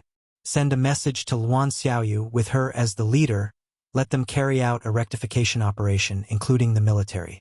Yang Chendong issued a series of orders. Tiger's Mane and Beta Persei's expressions also became extremely solemn. They knew that this time the sixth young master was really angry. He was so angry that he wanted to reshuffle the cards in Crimson City. The orders were issued one by one. The two of them were afraid of forgetting something, so they had already taken out a pen and paper and began to write it down. Not long after, the two of them turned around and went straight to the telegraph room. Could be imagined that there would be a lot of work to be done. After arranging everything, Yang Chendong became relaxed. He walked towards the military supplies that were delivered. This time, there were a lot of commercial goods. He wanted to carry out commercial activities in the first city, so he also wanted to build a commercial street here. Reality told him that he couldn't put all his eggs in one basket. He still had to make multiple preparations. It would be best if the city below could be self-sufficient. In this way, even if there was a problem in one of the links, it would not affect the overall situation. In the following time, Yang Chendong found Yu Mian. The two of them began to walk through the streets and alleys to plan the future construction of the first city. At this time, several fast boats were heading towards Crimson City from the sea. In the cabin, Yang San, who had a fierce face, was among them. Ever since he received the telegram, he rushed to the nearby dock from the Great Ming Dynasty. Along the way, he had a gloomy face. The fast boat that belonged to the security bureau had already been arranged. After he boarded the boat, he went straight to Crimson City. The telegram was in Yang San's hands. He had already read it countless times. However, every time he read it, his heart would ache. Especially when he saw that he was given 50 mu of land to retire in. He felt a burst of shame. With his indestructible brotherly relationship with Tiger's Mane and Beta Persei, he sent several telegrams back and finally figured out what had happened. He also finally knew why the sixth young master was so angry. Chen Shuquan, you've caused me a lot of trouble. Next, you'll never be able to make a comeback. Sitting in the cabin, Yang Sen said fiercely in his heart. The work of the Security Bureau had always been very effective. Because of this, he had received countless praises from the sixth young master. After a long time, he was a little numb. He even had the idea that the work of the Security Bureau was very easy to do. No matter who was arranged to take up the post, there shouldn't be any problems. Yang San was careless, or rather, he was blinded by victory. He really didn't think about it. The Security Bureau's achievements today were naturally inseparable from their efforts. However, the more important reason was that Yang Chundong had invested a lot of money in this. The money that the Security Bureau spent in a year alone was more than the annual national taxes of Baiming or Southern Ming. This was still referring to the current situation. The territory wasn't that big, and there weren't many areas that needed to be controlled. As it continued to develop, this money would only be spent more and more. It was precisely with this money as a guarantee that the Security Bureau could get more information and information. It was hateful that Yang San hadn't paid attention to this before, so when he used people again, he didn't pay so much attention to the inspection. For example, Chun Shuquan was also one of the old people when the Security Bureau was first established. His actual ability was very ordinary. It was precisely because he had to be taken care of that he was arranged to be a director in Crimson City. After all, the situation there was the best. As long as he didn't take the initiative to look for trouble, not only was the work easy, it was also easy to achieve results. Yes, the results were out now. Even the sixth young master was alarmed, and he was even scolded because of it. Just based on this, he couldn't tolerate it. Yang San would definitely not show mercy to this kind of person who spoiled the pot of soup with a piece of radish *T. After such a big incident, Yang San was almost sent home to be a farmer. If this matter couldn't be resolved, he was afraid that this time, he really wouldn't be able to report back. Has the Security Bureau's operation team set off? Yang San thought about some of the things that he needed to do when he arrived at Crimson City and thought that he needed reliable people. He looked at Che Chao and asked. Che Chao was a supervisor under the Security Bureau. He was very capable, but because he was still too young and wasn't in the first batch to enter the Security Bureau, he didn't have enough qualifications. Therefore, he had been staying by Yang San's side to gain experience. This time, he brought Che Chao over to solve Chen Shuchuan's problem better and faster. At the same time, he also wanted to take the opportunity to see if this person had the ability to succeed Yang Shuchuan's position, and if there were any problems with his character. After Chen Shuchuan's incident, Yang San started to pay attention to the character of his subordinates. Reality had already proven that if a person was unreliable, the stronger their ability, the more likely they would become a black sheep. Yang San would definitely not make the same mistake twice. Chief, the operation team has transferred 200 people over. They are all safe and reliable, and they don't have any contact with each other. This time, they were ordered to rush to Crimson City from various places and won't leak any information. It's just that when they enter Crimson City's pier, it might be a little troublesome. The person who spoke was Che Chao. He had delicate features and looked very young. Don't worry, when the time comes, you will stay at the pier and be in charge of receiving them. I will give you my token. Yang San said without the slightest emotion in his eyes. This was also the appearance he often maintained in front of his subordinates. Perhaps only in this way, people couldn't see his true thoughts. With Yang San's token, entering the strictly guarded Crimson City's pier would naturally be incomparably smooth. Che Chao quickly agreed and then shut his mouth. Until now, he still didn't know why he suddenly returned to Crimson City, but his intuition told him that there must be some secret mission because if there was a shortage of manpower, there was a Security Bureau branch in Crimson City, and there were quite a number of people there. However, not informing them seemed to indicate a lot of problems. After Yang San asked these questions, he fell back into a state of meditation.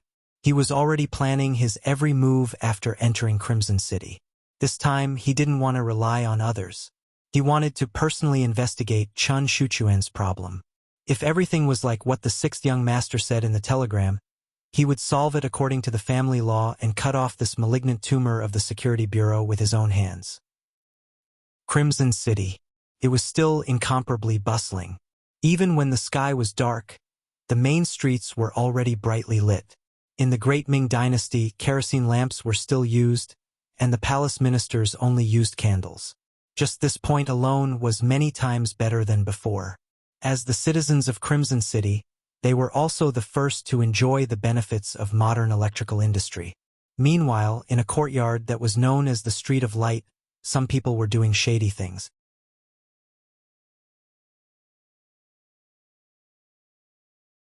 Chapter 728. In a secret room, there were only two people sitting inside. There was tea and some snacks on the table. Brother Chun, this time Yu Mian went over there. Who knows what he might say? I have to say that you're still too careful. If you did as I said, you should just kill him. Wouldn't that solve the problem once and for all? A slender, handsome man with extremely thin lips took the lead to speak up. This person was Yang Taizhu. With a father like Yang Shan and a good appearance, he was blessed by the heavens. Could be said that the heavens treated him well. As long as he behaved himself, he was destined to have a good life. Unfortunately, his ambition was too big, so big that it was beyond his ability. It was only a matter of time before he was destroyed. Sitting opposite Yang Taizhu was an ordinary-looking man. Even if such a person walked on the street, he wouldn't attract anyone's attention because he looked too ordinary. His height was ordinary, his facial features were ordinary, and there was nothing special about him. Such a person was suitable for an organization like the Security Bureau. No matter what, he didn't stand out. He was Chun Shuquan, the director of the Security Bureau in Crimson City. No. Chun Shuquan spoke. Yu Mian absolutely can't be killed. Not to mention that his father is Yu Qian. If something happens to him, it's impossible that no one will come to investigate. When the higher-ups call for this person, if we do this, wouldn't that be exposing ourselves? Yang Taizhu also knew that killing Yu Mian at this time was a little too far-fetched. But for some reason, he had a faint worry in his heart. Ordinary people didn't dare to casually talk about him, but this person had a father who was more powerful than him. Once he saw that person, he really couldn't predict what he would say. Sai, it's too late to say anything now. I hope he'll be honest and not talk nonsense. Although Yang Taizhu was saying words of comfort, his face was still nervous. Chun Shuchuan's ordinary face chuckled and said, Brother Yang, you don't have to be too worried. Yu Mian isn't that stupid. Saying anything about us won't do him any good. Besides, he has no evidence of our crimes in his hands. Besides, although he has gone to the north, it is still unknown whether he will be able to see that person, or whether he will have the opportunity to meet him alone. Even if he dares to say anything, our Security Bureau will be the first to receive the news. At least until now, I haven't received any orders. You don't have to worry. Yes. With Brother Chun here, I am naturally not worried. Yang Taizhu chuckled. Then, as if he had thought of something, he asked, By the way, Brother Chun, do you think the Security Bureau will secretly arrange for other people to come to Crimson City? I don't think so, Chun Shuquan said confidently. The director has a good relationship with me. He won't suspect me easily. If he really has any thoughts, he should ask me first. Even if he sends someone to investigate, he should inform me. Even if you don't inform me, my men are watching the docks day and night. It will be as difficult as ascending to the heavens for anyone who wants to get to the docks without being noticed. Chun Shuquan was indeed very confident. He was equally confident in his relationship with Yang San. Logically speaking, he was right. If it was just an ordinary person who complained, Yang San would really inform him beforehand. After all, suspecting a subordinate for no reason would only make the other brothers bitterly disappointed. But he forgot one thing. It depended on who was the one who complained. What if it was Yang Chundong who gave the order? Then it wouldn't be a complaint, but 100% execution of the order. If Yang Chundong gave the order, Yang San would definitely attract great attention. Not only that, but he would also have to do a good job. Even if there was no problem, he must provide evidence. Under such circumstances, how could Yang San inform Chen Shuquan about it? At this moment, it could only be said that Chen Shuquan was too confident, so confident that he was a little arrogant. It was a pity that no matter if it was Chen Shuquan or Yang Taizhu, they didn't think too much about it. They only thought that even though Yang Chendong was formidable, to the extent of having an incomparable status in the entire Yang faction, in all of Crimson City, a person was a person, he wasn't a god, how could he possibly care about everything? Furthermore, they didn't do anything to betray Yang Xie. They were just using their power and status to earn more money.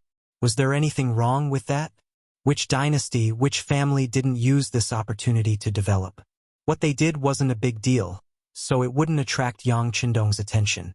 Yu Mian's matter seemed to have come to an end here. Following that, the two of them talked about the Luan family. The Luan family was a special existence in the entire Crimson City. The Yang family only had a total of 4 people, but these 4 people all held high positions and held different positions and influence in different industries. Especially their daughter, Luan Xiaoyu. When she reached the age, she would become the 6th madam. How could such a family not be illustrious? In Crimson City, anyone with ambition would have the idea of getting close to the other party. Because once they obtained the friendship of the other party, no matter what they did in the future, it would be twice the result with half the effort. Yang Taizhu had been thinking about this recently. Considering the current situation of the Luan family, he was powerless against Luan Qi and Luan Qi's mother, Zhou Hua. These two had power and status, and were busy with work every day. Outsiders simply didn't have the time to come into contact with them. As for his daughter, Luan Xiaoyu, her identity meant that no one would dare to have any ideas about her. Even Yang Taizhu couldn't, and even his father, Yang Shan, didn't dare to touch her. After thinking about it, there was only one Luan Shaoqin. This person was placed in an important position and had already become the governor of Lao province at a young age. His future was limitless. Most importantly, he had a fatal flaw, and that was that he was young, and he still didn't have a wife. Although Luan Shaoqin had already married 2 concubines in order to appease the hearts of the nobles in Lao Lao, and also in order to give birth to the Luan family, he didn't have a wife. In the eyes of others, that was the high and mighty position, and only then was he recognized by the outside world as a member of the Luan family. Currently, Yang Taizhu and Chen Shuquan were discussing the matter of finding a wife for Luan Xiaoyu. They had already thought about it. As long as this wife was one of their own, then if anything critical happened in the future, this person would play an absolutely crucial role. This was equivalent to not only establishing a relationship with the 5th madam, but also joining forces with the 6th madam's family. At that time, as long as the 2 pillow winds blew, and the one above loosened her mouth, even if there was a huge matter, it could be suppressed. We have to hurry up with the matter of finding someone. He's not young anymore, and finding a wife is only a matter of time. If it wasn't for that statement that the wife of a high-ranking official must be a Han, I'm afraid that there would already be arrangements and we wouldn't have a chance. Yang Taizhu thought about this matter and reminded Che Chao, who was sitting opposite him. Brother Yang, don't worry. I have already arranged for the security bureau to search the city. It's just that your requirements are a bit too high. You need to be young and beautiful, and you also need to have a clean background. The most important thing is that you listen to us. This kind of search is somewhat contradictory, so it dragged on for a few days. While Che Chao was complaining, Yang Tieju's eyes were already wide open. The person must be beautiful, otherwise Luan Shaoqin might not be able to take a fancy to her. Her background must also be clean. Do you think that when the Luan family is looking for a wife, they won't let people investigate? As for listening to us, this is even more important. We won't be kind enough to make a wedding dress for others. The person we find must be helpful to us. Yang Taizhu didn't relent, and Chen Shuquan could only sigh and nod. Okay. I'll continue to arrange for people to search. By the way, the latest batch of goods should be out of the cabin. When will you give me a definite letter? I'll start to arrange it. Well, it'll be soon. It'll be in 3 days at the new dock. I've already arranged everything that needs to be arranged. When the time comes, All you need to do is to send people from the security bureau to temporarily seal off the dock for 4 hours. Then, everything will be ready. Chun Shuquan nodded when he heard this. That's easy. It's not the first time we've done such a thing. Ha ha ha. The two looked at each other at this moment and smiled. The so-called status and power were all transient. Only the gold and silver in their hands were real. As long as they had money, where couldn't they be happy and carefree? The two were still secretly plotting here, and from time to time, their laughter could be heard, which was a kind of imagination for the future. But what they didn't know was that while they were talking, the director of the security bureau, Yang San, had already arrived at the new dock on a fast boat without anyone noticing. He was stopped by the security bureau of the Crimson City, who were guarding here day and night. After Yang San led Che Chao and dozens of people off the fast boat, he took out the pass issued by the security bureau, and Lung Feng, who was guarding the dock, allowed them to pass according to the regulations. But soon, four secret agents of the security bureau surrounded them. Wait, you said that you have a pass from the security bureau, but why haven't we heard about this? Take it out and let us have a look. Four men dressed like commoners walked over. Then, they looked at Yang San's group of dozens of people with arrogant looks on their faces. Who do you think you are? Che Chao stepped forward. For a small fry like this, there was no need for the director to come out personally.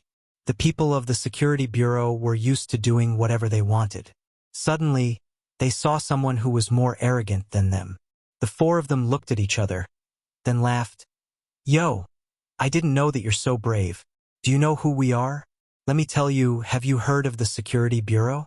You actually want to enter the city under our banner, then you have to go through us first.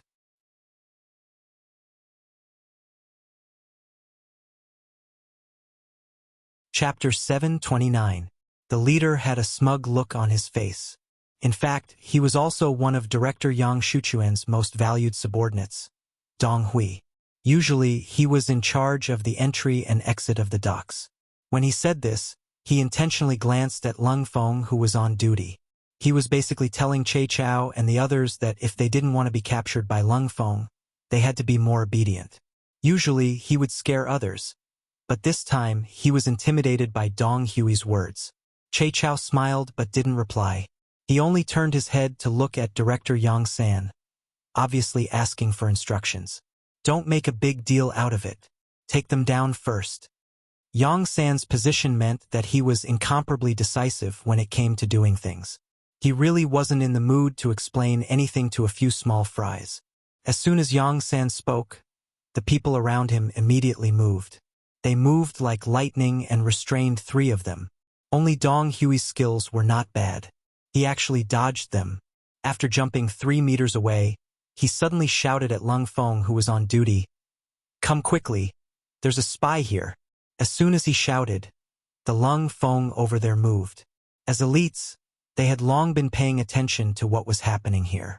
The appearance of Yang San's group was already very eye-catching. It was difficult for dozens of men not to attract attention wherever they went. However, they had the security bureau's credentials. They belonged to 2 different departments, so they had no choice but to let them go.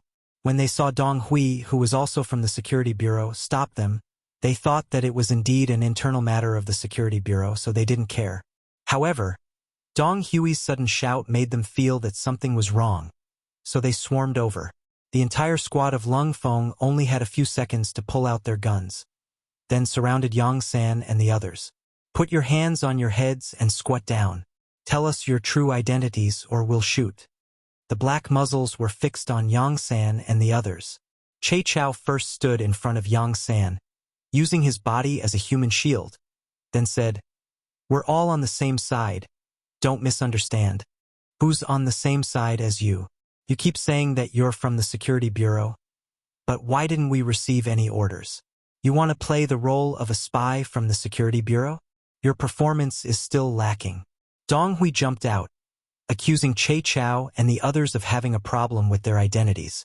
Che Chao's identity was known to many of the Lung Feng patrolling the area, who often appeared at the docks. Now that he said this, of course, everyone believed him and not Yang San and the others. Che Chao's group, Dong Hui's accusation, everyone had their own opinions. If this continued, the situation would only get worse.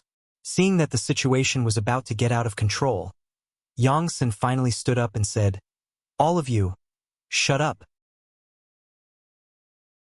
As Yang San spoke, he took out an officer's certificate and handed it to a Class 1 sergeant, Lung Feng.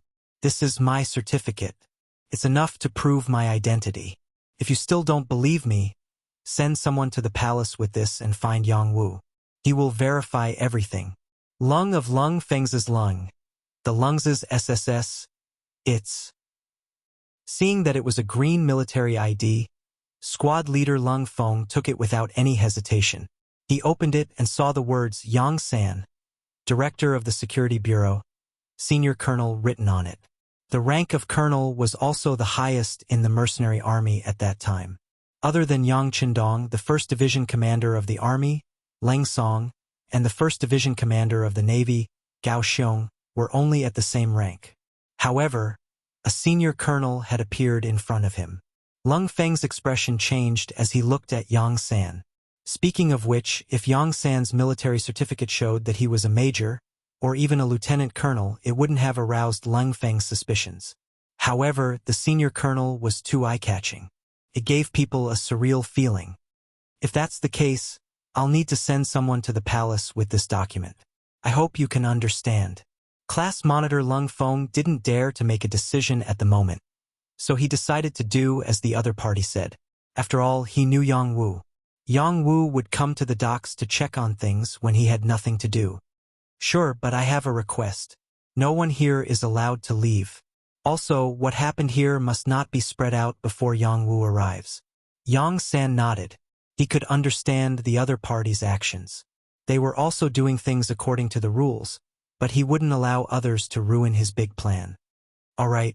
Class Monitor Lung Feng was also very straightforward. After making a promise to Yang San, he sent the vice squad leader out and told him to ride a bicycle to the palace to see Yang Wu Yi. Lung Feng didn't speak to him. Instead, after looking at the document, his attitude changed greatly. In Dong Hui's eyes, all of this gave him a bad feeling. The other party claimed to be from the Security Bureau, but he had never seen them before. Moreover, judging from Lung Feng's attitude towards them, they seemed to be of a very high rank. Could it be that the other party was his superior? When he thought about how the Security Bureau mostly communicated through a single line, such a possibility existed, his expression became somewhat ugly. The mission that Director Chen Shuquan had given him was to watch here and not allow strangers to come ashore. If there were any, he had to report it.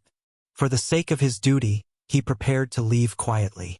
But just as he took a step forward, Yang San's voice rang out. "You are very smart and know how to see the situation. It's just that you followed the wrong person. If you can turn over a new leaf, you can be considered a promising talent." He didn't think that his actions would be seen by others. At this moment, Dong Hui knew that he couldn't leave, so he could only turn his head and chuckle. Then he stood there and waited. He was following orders, and what he did was in accordance with the rules. There was really no need to be afraid of others. Both parties waited here. In less than an hour, the sound of bicycle bells rang out in the distance. Following that, Yang Wu led a group of Lung Feng and appeared here. Even though it was night and the lights at the pier weren't very bright, Yang San still recognized at a glance that this time, it wasn't only Yang Wu who came. The division commander of the Army's 1st Division, Leng Song, also appeared with him. Yang Wu was naturally dressed casually, while Leng Song was indeed wearing a senior colonel's military uniform. The 2 bars and 4 fours were extremely dazzling under the light. Seeing that the division commander had arrived, the platoon commander at the pier immediately stood at attention and saluted.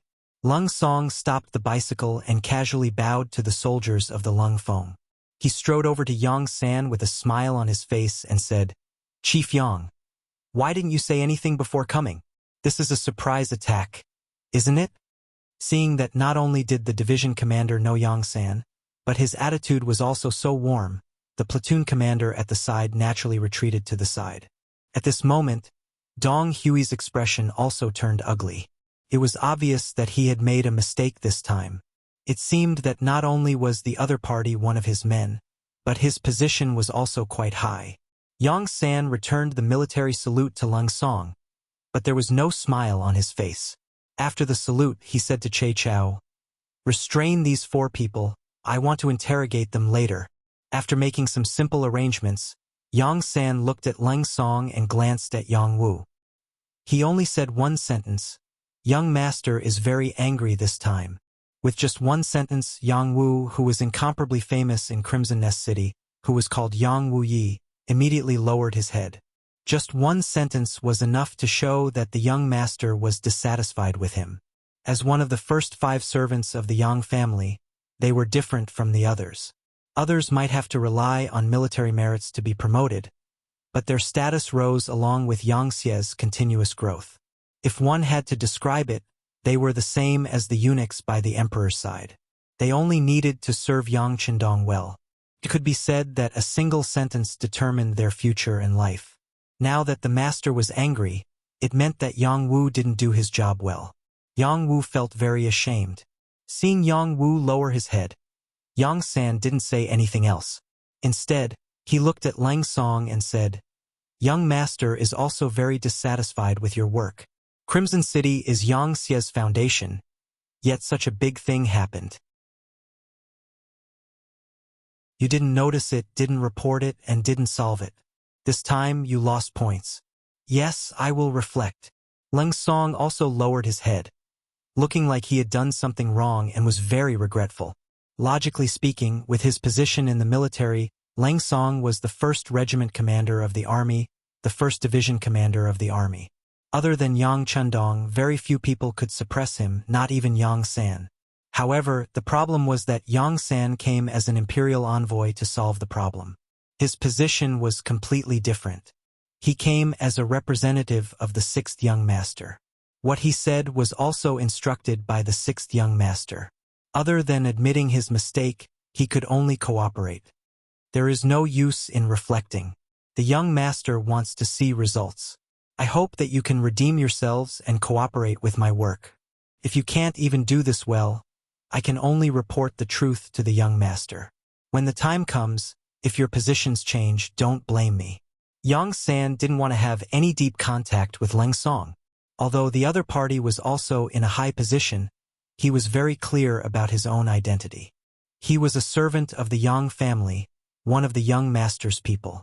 He only served the young master and didn't need to care about other people's feelings. Moreover, as the head of the security bureau, if he had too much contact with important members of the military, in the eyes of others, it was inevitable that they would have other thoughts. If that was the case, he couldn't imagine what the result would be. Yang San's official words fell into Leng Song's ears. He didn't even dare to have any thoughts of objecting. Yes, Leng Feng of the army will definitely cooperate. We will definitely cooperate. Very good. That was to lock up Leng Feng in this class first. It's not that they did anything wrong, but this is an important matter. We can't be careless in the slightest. My arrival is still a secret, and definitely can't be spread. Understand? Yang San was satisfied with Leng Song's attitude. He took this opportunity to give his first order after coming ashore.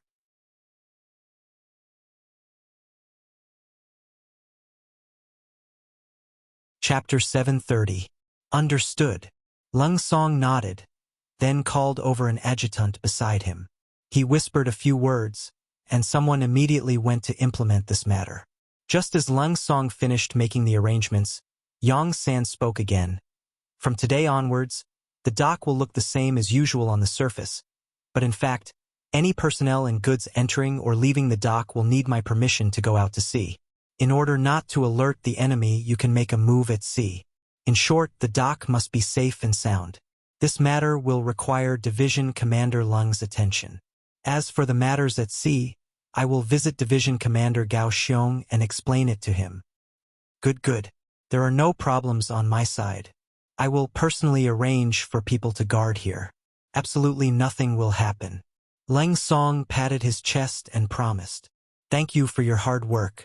Everyone, do what you are supposed to do. Later, write down everything you know about Yang Taizhu and Qin Shuquan on a piece of paper and have someone send it to me. I want to know more about them. Yang San's businesslike face gave off a huge psychological pressure. After saying this, Yang San turned and walked over to Dong Hui and the other three.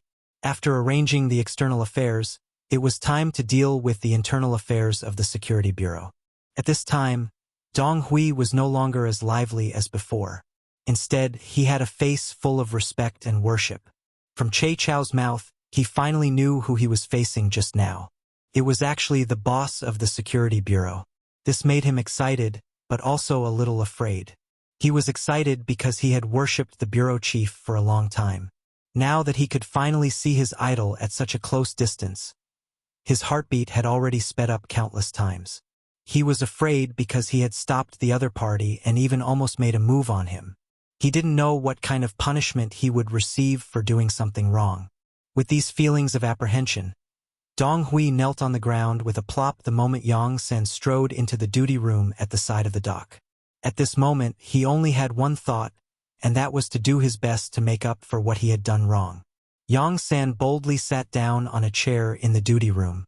He looked at Dong Hui, who was kneeling on the floor and didn't even dare to raise his head, and said, "I heard that you are Chen Shuchuan's trusted aide. Have you ever participated in his matters?" He thought that the director would reprimand him for his actions just now, but he didn't expect that the director was talking about something else. After a moment of hesitation, Dong Hui immediately shook his head and said, "I'm from the Security Bureau.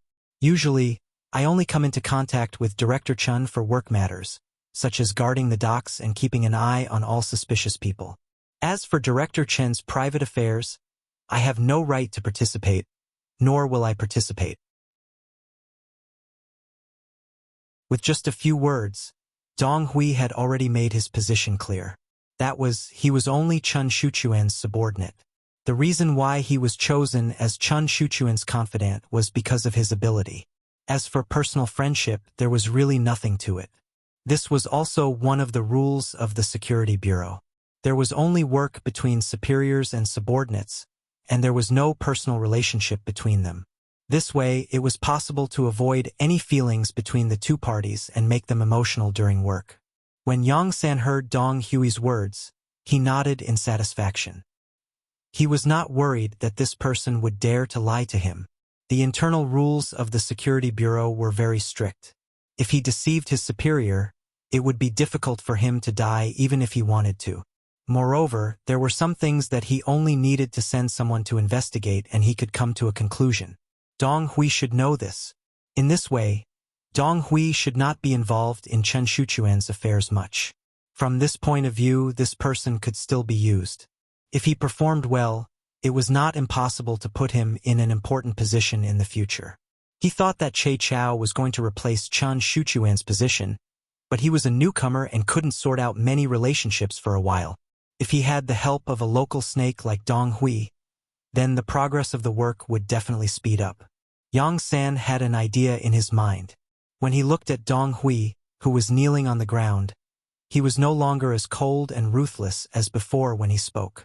"Dong Hui, I believe what you just said for the time being, but you should also know that if you lie to me, what will the consequences be? Yes, your subordinate knows, so your subordinate will never dare to lie to the director." Dong Hui hurriedly kowtowed to the ground. At this moment, he just wanted to dig out his heart to show the director that he really didn't participate in some of Chen Shuchuan's specific affairs. In fact, it was not that Dong Hui didn't want to, but that Chen Shuquan was being careful. Since it was a secret, of course, the fewer people who knew, the better. Besides, once the matter was known by his subordinates, if one of them contacted the headquarters and reported the matter to the director, wouldn't he be shooting himself in the foot? Yang Sen also thought about this problem, so he initially ruled out the possibility that Dong Hui was involved in the smuggling incident. Even if the other party didn't have this motive and condition, Yang San could say something openly. "Very well, I hope you haven't participated. If so, your opportunity to make a contribution will come. To tell you the truth, this time, the director came in person to solve some of Chen Shuchuan's personal problems. If there is no accident, he can no longer be competent for the position of the director of the Crimson City Security Bureau. There are still a lot of things to do next, and even the entire Crimson City Security Bureau will undergo a big reshuffle. If you perform well, you can still stay and be entrusted with important tasks. As for where to go, you can make your own choice. What choice was there? One was heaven, the other was hell. Dong Hui didn't even want to think about it more. He immediately said, "Director, please rest assured. I will perform well and actively cooperate. Raise your head." Since he was going to continue to use Dong Hui, and in order not to alert the enemy and arouse Qin Shuchuan's suspicion, Yang San decided to add more weight to Dong Hui and give him a good reminder. Hearing this, Dong Hui raised his head and saw Yang San glaring at him. "Remember, if you dare to have any selfish motives or ruin things, I promise you that you will suffer a fate worse than death.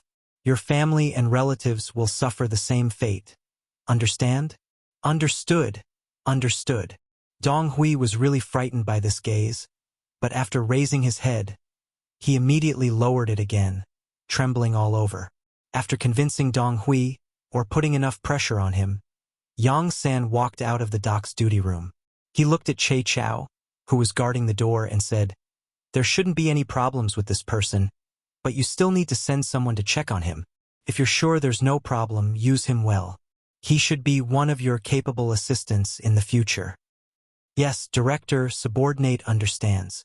Che Chao's expression didn't change, and then began to call people to investigate Dong Hui's situation. At the same time, he also wanted to interrogate the other 3 Security Bureau agents to get first-hand information. Yang San came to Crimson City. Although he was still discovered, he managed to salvage the situation in time. Furthermore, when he found Yang Wu, Leng Song happened to be there as well. With the help of the number 1 person in the army, the matter of him arriving at the dock was suppressed.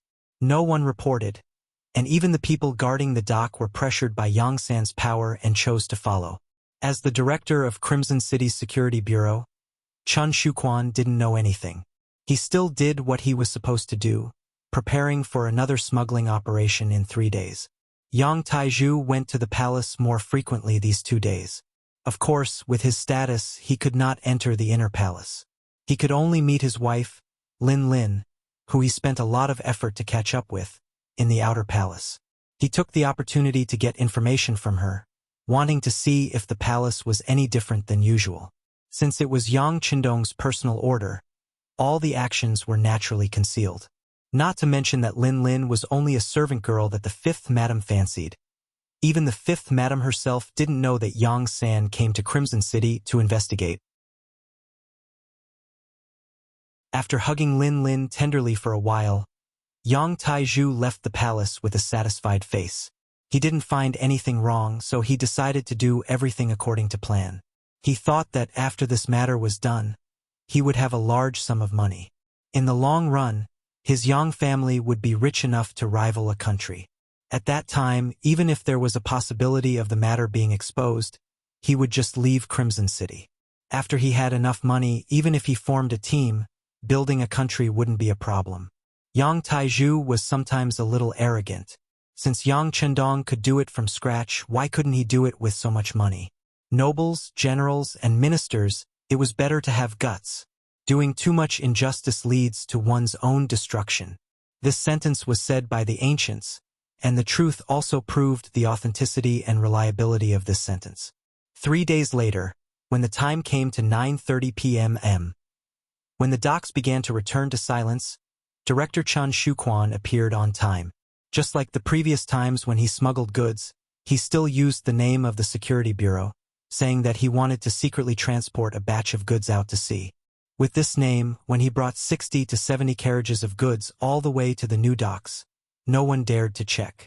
The green light all the way let the goods be sent to the long-prepared cargo ship. While the goods were being loaded, Director Qin Shuchuan took out a box of Aries brand cigarettes from his pocket. He took out a stick and put it in his mouth, then took out another stick and handed it to the head of the Security Bureau, Dong Hui. It had to be said that cigarettes could not only reduce stress and loneliness, but also play a strong role in communication. The cigarette was lit, and the relationship between Qin Shuchuan and Dong Hui seemed to be a lot closer at this moment. Dong Hui, did anything happen at the docks during this time? When he said this, Chun Shuchuan's eyes narrowed slightly, as if he could see through Dong Hui's heart.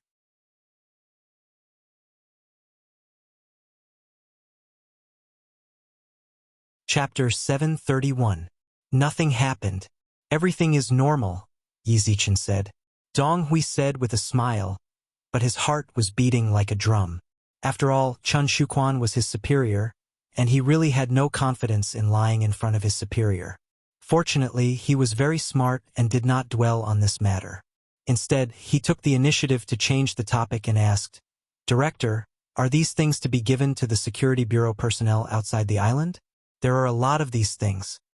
And Chun Shuquan, who was still smiling, immediately changed his expression and said seriously, "Have you forgotten the confidentiality rules? Don't ask what you shouldn't ask, don't say what you shouldn't say. How can you know these things with your status? All right, you must be tired these days. Go home and have a good rest. There's no need for you here." The sudden coldness caused Dong Hui to pretend to be scared. He nodded his head repeatedly and then left. Looking at his back, Chun Shuchuan's heart was already filled with killing intent. His subordinate was curious about this batch of goods. This was not a good sign, and it was best to kill the other party once and for all. Dong Hui did not know that Chun Shuquan had the intention to kill him. In fact, even if he knew, he would not be afraid. Right now, his backer was the bureau chief. As for now, since he was kicked out, of course, he had to inform the higher-ups of the news as soon as possible. This was a good opportunity to perform meritorious deeds. In order not to attract Chun Shuchuan's attention, Che Chao did not place one of his own people at the dock. He only did two things. The first was to control the sea area outside the new dock in Crimson City, and the second was to wait for Dong Hui's news. One in and one out, both points were controlled. Che Chao firmly believed that unless Yang Taizhu and Qin Shuquan did not do anything, they would not be able to escape the big net he set up. But what he did not expect was that the other party would take the bait so quickly. When Dong Hui found Che Chao with sweat all over his forehead and said that their director Qin Shuquan sent dozens of carts of goods to the dock in the name of the Security Bureau, Che Chao also stood up from his chair excitedly. He often followed Bureau Chief Yang San, so he naturally knew that the Security Bureau did not inform him about the goods. In other words, tonight's action was completely decided by Chun Shuquan. Since that was the case, there was no doubt that the goods were smuggled. Very good, Dong Hui. You've made a great contribution this time. How about this? I'll give you 50 elite brothers. You take them to capture the backbone of the city's Security Bureau. As long as they don't resist, don't kill them. If they resist, you can be heavy-handed. In short, do not allow any important personnel to escape or leave our sight. Do you understand? Dong Hui had already used his actions to prove his position. At this moment, Che Chao could be considered to have completely trusted him. Yes, please rest assured, Director Che. I'll get it done right away. Dong Hui was also a little excited. This was a heavy responsibility. From this moment on, not only would he be pulled out of the Chun Shuquan case, but he would also enter the list of meritorious people. Could be imagined that his future would be limitless. Che Chao quickly left with the 50 elites of the Security Bureau. Che Chao immediately got up and rushed to the place where Director Yang was resting. Not long after, a large net was spread out, and a series of plans on paper became the final practical action. Yang Residence. Ever since Yang Shan was tricked by Yang Qindong, he was sent to Baiming from Nanming. After he was sent to Chichen City, he was given a large residence. He was appointed as the Minister of Foreign Affairs to formulate foreign policies. Yang Shan had contributed greatly to the peaceful liberation of the First Shang dynasty. As a result, his words carried weight in the Ministry of Foreign Affairs. It was said that a weak country had no diplomacy. Although Chichen City didn't establish a country, it was better than one. Powerful military and economic capabilities made it easy for the Ministry of Foreign Affairs to work with foreign countries.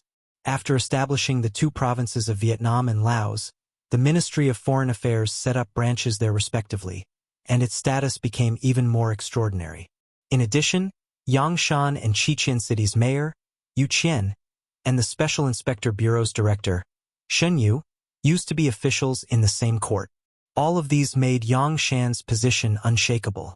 As a result, the Yang family could be arrogant when they were outside, as though they were superior to others. As the saying goes, a man whose heart is not content is like a snake trying to swallow an elephant. Yang Shan, who was originally the left assistant minister of the Ministry of Rights in Nanming, was no longer the same as before. He should be reminiscing about the past. However, there were people who wouldn't forget their past hardships after gaining power. Instead, they believed that everything they had now was because of the hardships and tiredness they had suffered. This was the reward they deserved after putting in so much effort. When a person thought that everything he had was reasonable and deserved, his mentality would naturally change as a result. Yang Shan was the most typical example. With this kind of inflated mentality, the actions of his son, Yang Taizhu, seemed to be a matter of course. The Yang residence was brightly lit. Although it was already past 10 at night, most of the commoners were already asleep. However, it was still as bright as day in the Yang residence. All of this was because another batch of goods had left today. It wouldn't be long before countless taels of silver would be sent to them. With money and power, people would become inflated. Yang Taizhu was the most typical example. At this moment, he wasn't sleeping. Instead, he was very energetic and was playing a game of hide-and-seek with 4 young women. It was different from other people playing this game. If any of the 4 women were caught by Yang Taizhu, they would have to strip naked. This was what rich people did. What they did was to have fun. The 4 women were commoners who had spent money to trade with Nanming. They were originally good-looking, but because their living conditions weren't good, they became sallow and emaciated over time. However, the moment they were chosen by Yang Taizhu in the refugee camp, their lives had already changed. They ate well and wore warm clothes every day. All they needed to do was to become this man's plaything. When a poor person had problems even eating their fill, there was no need to talk about ideals and dignity. For a mouthful of food, the 4 women could only comply and allow Yang Taizhu to humiliate them. They were angry, but they didn't dare to say anything. Even though Yang Qindong had already stipulated that true Han people weren't allowed to buy and sell privately, and they weren't allowed to be forced or restricted. However, when they fell into Yang Tiezhu's hands, how could they have the chance to redress their grievances? Not to mention, even if they wanted to sue, where would they find the right way to do so? In the face of the powerful Yang residence, an existence that could cover the sky with one hand, anyone could only accept their fate. Yang Taizhu was in a good mood. He was in the mood to play tonight. He was prepared to capture all 4 women and sleep with them. Thus, even though it was already late at night, he still didn't have the intention to rest. From time to time, the women's screams and Yang Tiezhu's satisfied laughter could be heard in the residence. This wasn't the first time such a scene had appeared. The servants in the residence were almost used to it. In any case, as long as the young master was happy, he could do whatever he wanted as the master. How could they dare to interfere? Who could interfere? Dong, dong, dong, dong. Suddenly, a loud knocking sound broke this laughter.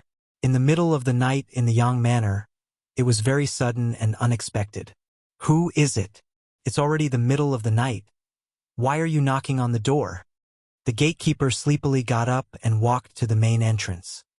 He opened a small door, wanting to see who was so blind to disturb the Yang residence in the middle of the night. The moment the small door was opened, countless tall figures suddenly appeared in front of him. Then, without waiting for the gatekeeper to do anything or even open his mouth to cry out in alarm, those tall figures rushed in through the small door like fish in the sea. There was also a tall figure who immediately reached out and covered the door's mouth, blocking it completely, making it unable to make any sound. Ugh! The gatekeeper still wanted to struggle, but a clear voice rang in his ears. We are the cold vanguard warriors. We are going to search the Yang residence. This place is going to be over soon. You better cooperate. If you still dare to scream, even if we kill you in the next moment, it will be in vain. The people who came were indeed the cold vanguard warriors. Their mission was to surround the Yang residence and eliminate all security threats. The order even stated that if anyone resisted, They could use ruthless means to subdue them or even kill them. However, he was just a gatekeeper. They were all here to earn a living. The cold vanguard warriors did not really want to kill him. The gatekeeper finally became obedient. After all, when faced with a life-threatening situation, the so-called 1 month's salary was nothing. The cold blade warriors walked past them and charged towards various parts of the Yang estate. Long before they came, they had already obtained the blueprint of the Yang mansion. After clearly understanding the situation inside, they could ensure that they could control all the vital points in the shortest amount of time, minimizing the possible resistance and threats that might exist in the Yang mansion to the greatest extent. As more and more cold vanguard warriors rushed into the Yang residence, the servants in the residence finally noticed them. Then, there was a series of shouts and screams, causing the entire residence to become chaotic. It also startled Yang Taizhu, who was still playing his game. "Young master, this is bad. A lot of cold vanguard warriors suddenly appeared in the residence and surrounded us. Our armory has also been sealed by them. What should we do?" A burly man who looked like a servant rushed into Yang Tiezhu's courtyard and saw that there were already 2 young ladies dressed in pure white clothes. However, he acted as if he did not see them and spoke with a panicked expression.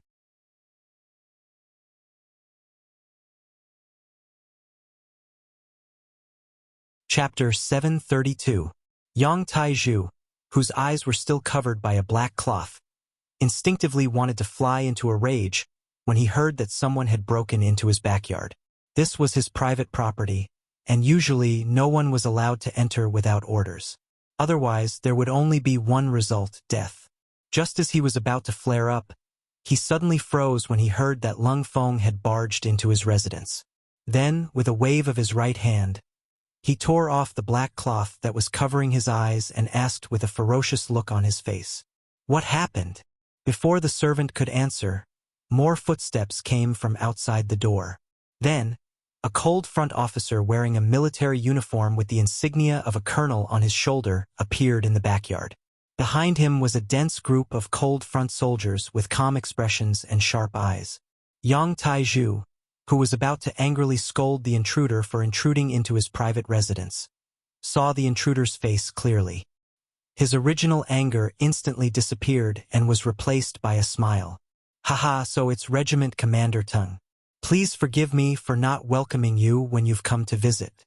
The intruder was Tung Shan, the 1st Regiment commander of the Cold Front Army.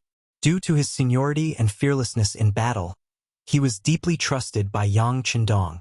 Even in the entire Qiqian city, there were not many people who could make him lower his head. Normally, even his father, Yang Shan, who was the Minister of Foreign Affairs at the time, would show him some respect. Seeing that it was this person who appeared in his residence, although Yang Taizhu was furious, he still didn't lose his temper. Tung Shan didn't immediately answer Yang Tiezhu's question. He only glanced behind Yang Taizhu. When he saw that 2 of the 4 women were only wearing a thin layer of green gauze while the other 2 were already clean, he frowned slightly. "The 4 of you should immediately find clothes and put them on. It's really immoral to be like this." The 4 ladies were already frightened by the cold blade warriors who rushed in. When they heard Tung Shan's words, it was as if they had heard the sound of nature. They hurriedly retreated to look for clothes, but before that, they still looked at Yang Taizhu with pleading eyes. This person was their master. If he didn't say anything, they wouldn't dare to act rashly. Even though their current clothes were very embarrassing and they had already abandoned their dignity, they still stood there foolishly after a long time of getting used to it. "All right, go and put on your clothes." Yang Taizhu forced a smile and said to the 4 women. Only then did the 4 beautiful figures quickly disappear. When Yang Taizhu was left standing there alone, he said to Tung Shan in a fawning tone, "Regiment Commander Tung, I don't know what made you so angry. If there's anything I can do for you, I will definitely do my best. How about this? It's really tiring for the brothers to carry out a mission so late at night. Why don't you all receive 10 silvers as compensation?" Yang Taizhu said as he observed the changes in Tung Shan. He was not too flustered in his heart. Firstly, his background was deep enough. His father was in the residence and he was the Minister of Foreign Affairs. His wife, Lin Lin, was also in the palace serving the fifth madam. She was his biggest trump card. If something happened to him, she would definitely not sit back and do nothing. Secondly, he was confident that no one could blackmail him. This was also why he was very confident in Chen Shuquan, the director of the Security Bureau. All along, the Security Bureau had been a unified system. Even the military had no right to question or investigate what they did in Crimson City. Of course, it was not that he did not think that something might have happened to Chen Shuquan, but he quickly denied it in his heart. Chen Shuquan was the director of the Security Bureau in Crimson City. He was the #1 existence. Who could investigate him? Who had the authority to investigate him? No matter what, even if something really happened to Chen Shuquan and he was investigated, what did that have to do with him? He was a good citizen. Although he had been working with Chen Shuquan, he did not leave any evidence. Even if something happened to the other party, there was no evidence to blame him. Not to mention, as long as something didn't happen immediately with his father and Madam's relationship, after some interaction, he would definitely be able to turn big things into small ones. Yang Taizhu was very confident. When he looked at Teng Shan, he was no longer as afraid as before. He even openly mentioned the matter of bribery.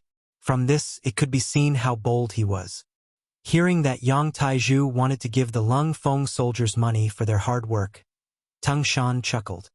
10 silvers for a soldier, young Master Yang is really generous. These words were said with a smile, so Yang Taizhu was unable to see the other party's true intentions. He could only smile apologetically and continue. It's nothing. The Lung Feng soldiers have sacrificed so much for the entire city and island. It's only right for me to contribute a little. It's only right. Then I ask young Master Yang to cooperate with us again and make a trip with us. Teng Shan still had a smile on his face as he spoke. At the same time, he was disgusted by Yang Tiezhu's hypocrisy. Since he was able to enter the Yang residence in the middle of the night, he naturally received orders and knew the cause and effect of the matter. Although he did not know the details, his intuition told him that Yang Taizhu was finished this time. Even the Yang family would not be any better. Since that was the case, why should he be polite to a person who was destined to be finished? Seeing that Teng Shan suddenly turned hostile and wanted to take him away, Yang Tiezhu's face completely changed. Ah, what are you doing? What are you doing? Commander Teng, are you mistaken? I'm one of your own people. I'm also an officer in the Ministry of Foreign Affairs. What authority do you have to take me away? Do you know the Ministry of Foreign Affairs? Relying on his father's relationship, Yang Taizhu had indeed obtained a position in the Ministry of Foreign Affairs.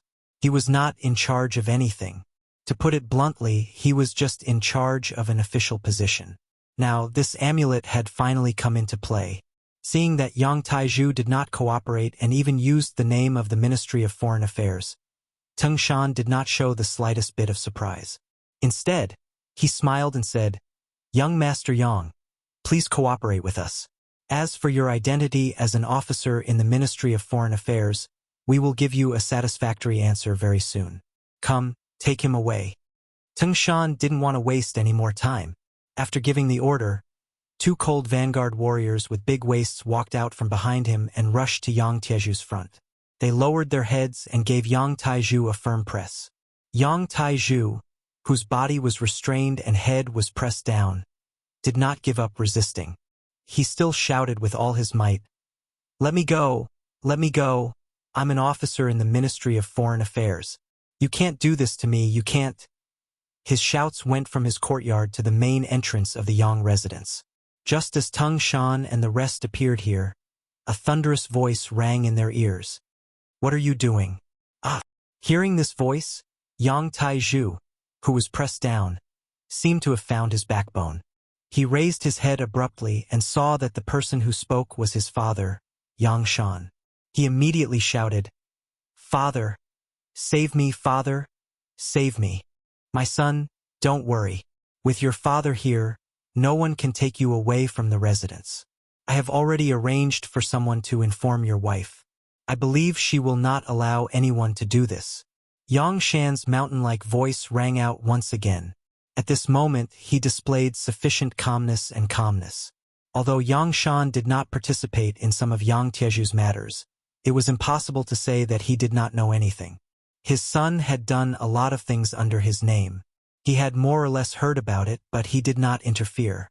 Firstly, it was because he loved his son dearly. Secondly, his son would give him a lot of gold and silver every time. He used this to unite many officials and colleagues, which allowed him to do his work more easily. Not only did Yang Shan not feel ashamed of his son's actions, he even thought that this was a manifestation of his ability. After all, when he was an official in the Great Ming, who knew how many officials would take advantage of the situation to do things that crossed the line? When everyone did this, there was no need to criticize others. Therefore, he also thought that it was normal for the same thing to happen in Qiqian City.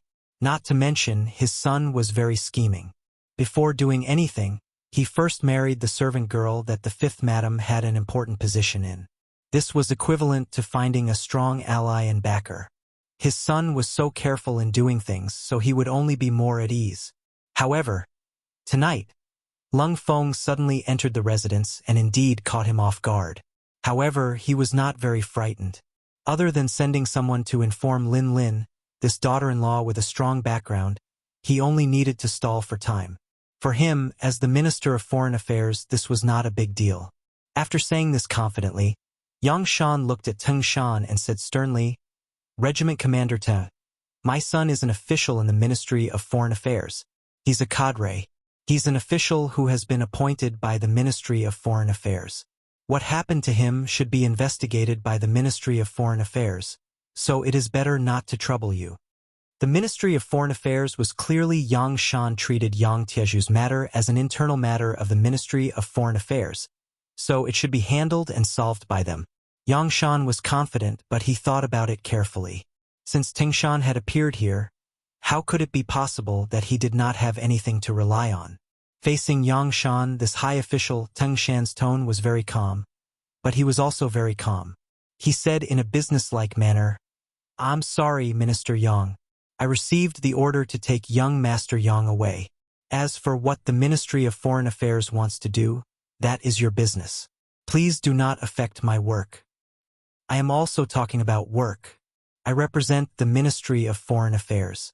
Yang Shan did not have the slightest intention of backing down. He also shouted in a thunderous voice. It was really difficult for him. He was not young, but he seemed to be very confident. You're tuning in to the Journey of the Soul YouTube channel. Don't forget to subscribe and join us on this journey to catch the most captivating stories.